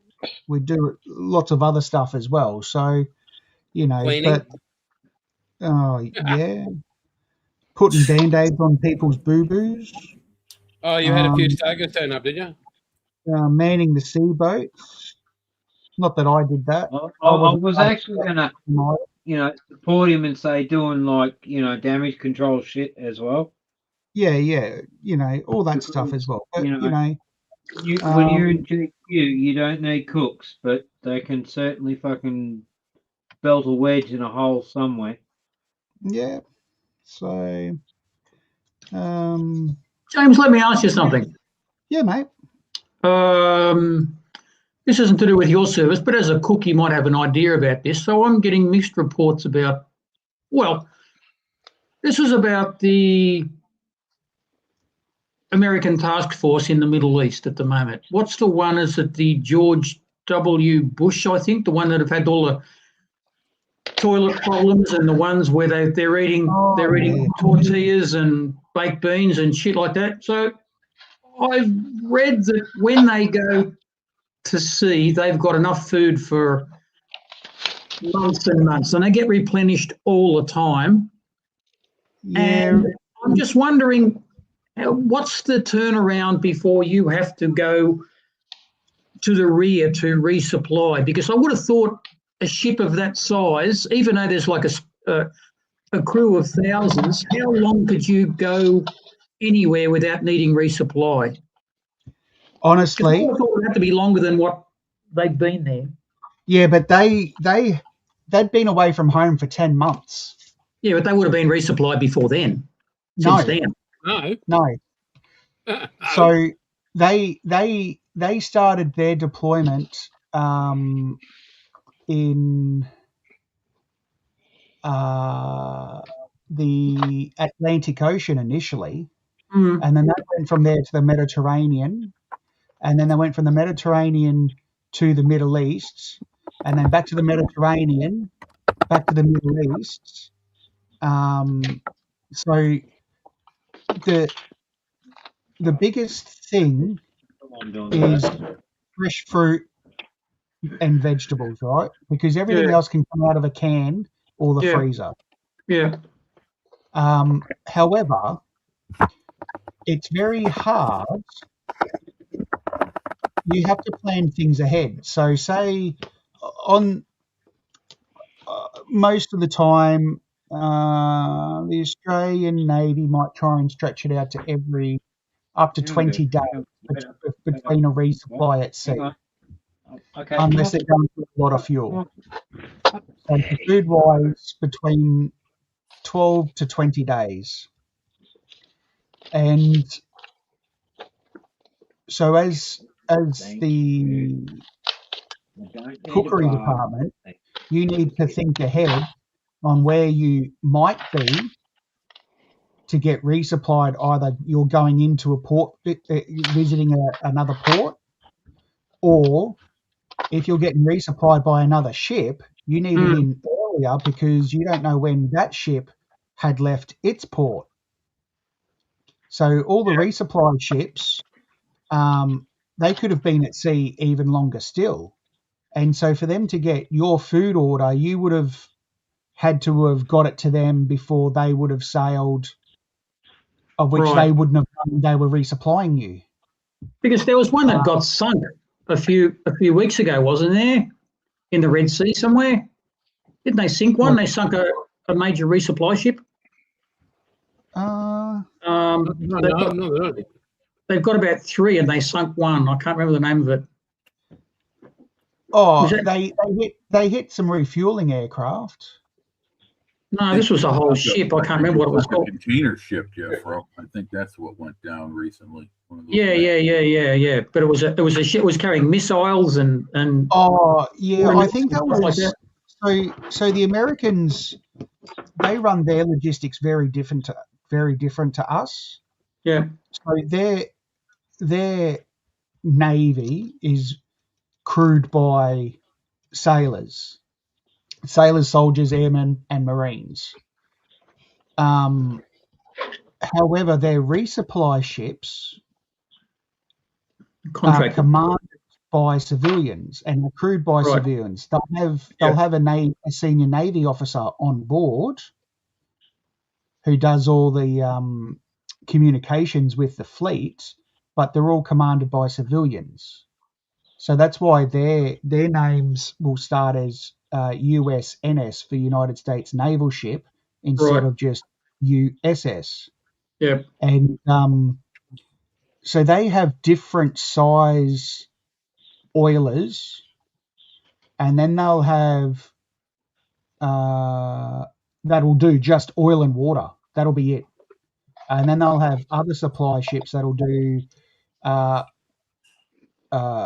oil, water, aviation fuel, and stores, whether it's dry stores or food stores or engineering, etc. So they have many different classes of supply ships for different reasons. But I think that carrier you're talking about, it just got the you will go there and, it'll be what it'll be. Now, I have seen some of those photos and some of the comments that I'd along with it, they're going, yeah, look, was it just what someone was eating at the end of a meal period? Because if a whole dinner setting was just that, there would be an uproar. So that highly doubtful that was the whole meal. Probably that's what I'm just wondering. But isn't that the ship? I know there was one ship which had to go all the way around the bottom of Africa to get around because they didn't want to face the Houthis, and so they had to go all the way around. I didn't want to go through the Mediterranean or somewhere like that. They had to go a long way around, and there were places they could resupply.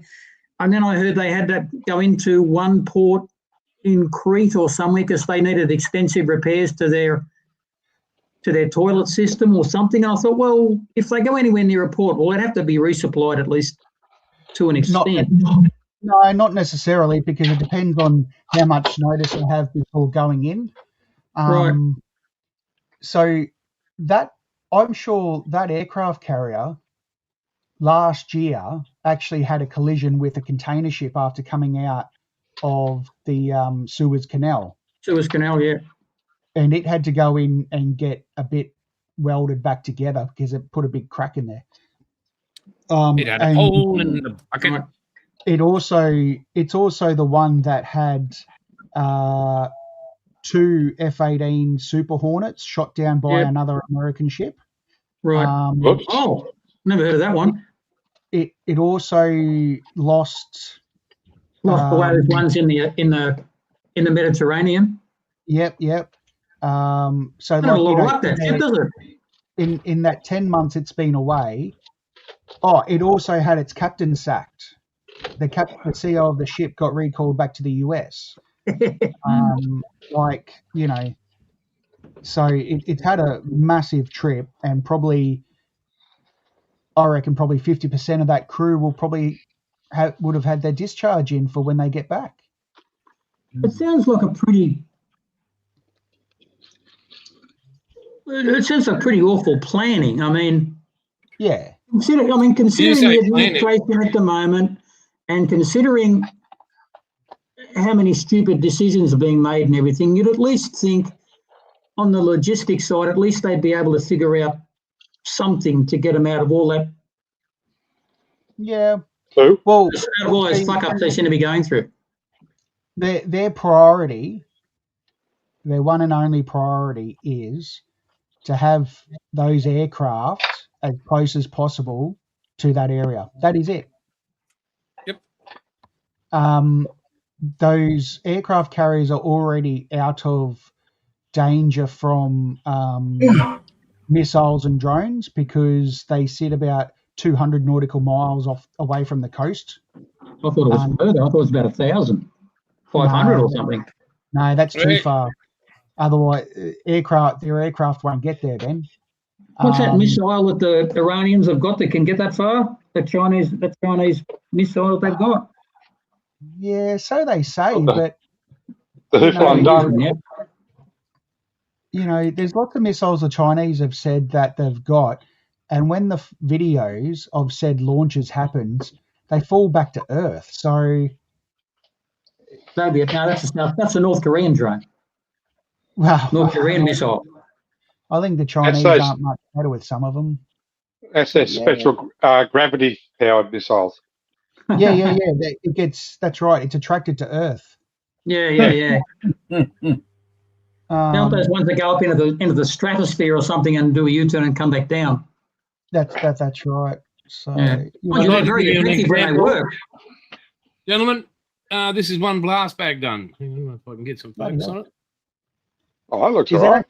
that actually material or is that blue tack? That's See you later, Athol. Oh, yeah, right. Okay, yeah. Apple. Apple. Yeah, it's Well, all you gave me a box of there. that. Hey, You gave me a box of that. I certainly did. It's a very handy. It's very sticky. Wear gloves when you use it, but so yeah, there's a blast bag, boys and girls. Well, you can Okay. also use water with it too to keep it from sticking to whatever you don't want it to stick to as well. You can, but yeah, with. I mean, SJ is probably there going, no fucking way. Who's there doing it for him? But anyway, me. Yeah. I also drilled out every end of every barrel. One down, 8 to go. No.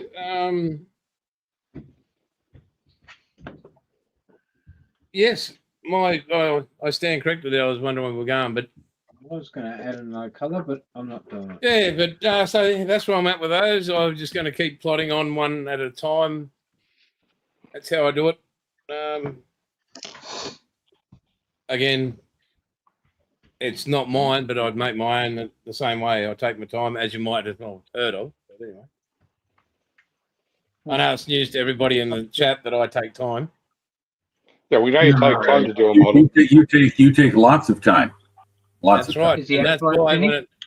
And that's Yeah, how but you this end is up going to with be a results. first, this one. He's actually going to finish this one. That's how you end up with results like that. Thank you very Very nice, much. Sarah Jane. Yeah, you feel the compliments, and it's like, yeah, take it out. Yeah, it's good. Yeah, it's all good. But anyway, folks, Yep, knock 'em down down a to couple 7 in notches. chat.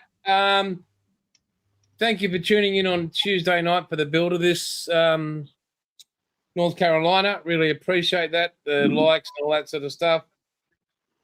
I just thank you very much for supporting me. To everybody in chat, thanks for turning up tonight. We'll be here next Sunday. We've already answered Buddy Jim's question, everybody. So we have to. Yeah, I'd that like that to was add, a real success. I think you should consider think long and hard next time you want to appoint me for something like this. Oh, it's okay. We're going around. You'll get your turn again. Bilge, you're in charge of this week's, mate. For next weekend. And yeah, SJ Gold Crown. Bilge, can you come up with a question for next week? Email me, and I will pass it on to the group. I went through this experience last week. What? I don't know. And Jim just laughed at you. Well, I didn't laugh. I didn't laugh, In Jeffro. your personal thoughts, what it was your most honourable battle of World War II? Most honorable. I don't know what it could be. Well, it wouldn't be anywhere in the Pacific, that's for sure. But anyway, we'll go. Hmm. Jim's was a great one. I guess SJ. Thank you. obviously Rolf's Drifter's out. Yeah. Yeah, it's second Hang on. world. Yeah, Dom's got his. Dom's, hang on, No, Dom's showing. no. Okay, hang on. Let me elaborate a little bit. Okay. Hang on, Bilge. Honourable battle, which means you either went down honourably or you fought Oh, honourably. that's the ICM car. Dom, that's that ICM kit you just recently Yes. reviewed? It's out of focus, Dom. Looks great. It's great work, mate. That's, Yeah, that's good, Dom, as always. Yeah. Don't Well, expect any less. Yeah, just yeah, Oh, I need to okay. weather a little bit more the walls. Somebody's Yeah. thrown some shit up on the roof. Looks good. Yeah, I guess autumn. It's in the autumn, huh? Dom, is that when this is taking place? Yes. But the leaves are a bit green, aren't they? Yeah. I've just fallen. They don't fall if they're green. Well, they do if you hit the tree hard enough. Perhaps it's got a disease. Maybe the tree rockers have been through. Humanity. Anyway, What- Bilge, What, Bilge. so could that be sides treating each other honourably if there's such a thing? In your opinion, an honourable battle, be it defeat or success. Okay, Okay, got mine. I got an idea. I'll have to think about this because I can't think of anyone right now. I mean, it definitely wouldn't be the 12th SS Canadians. I got one. Yep, I got a good one. All right, well, we'll hold it for next week then. Okay, Yeah. Jason, back to you. Mine's Hang not on, a battle, hang it's an incident.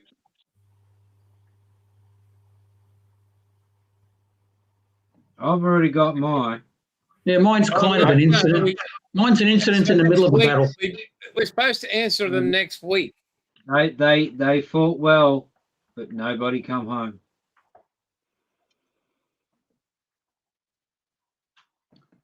No, I mentioned Raw Strip, Sarah. No, they didn't go for it. It doesn't count. No, sorry. WW2, the big one. Made a Jason, cracking back to movie you. though. Righto. Well, we are 2:20. Ladies and gentlemen, thank you very much. To everybody in chat, again, have a safe week. Take care of yourself. Take care of your family. May you have great health. And we shall see you all with our crazy faces.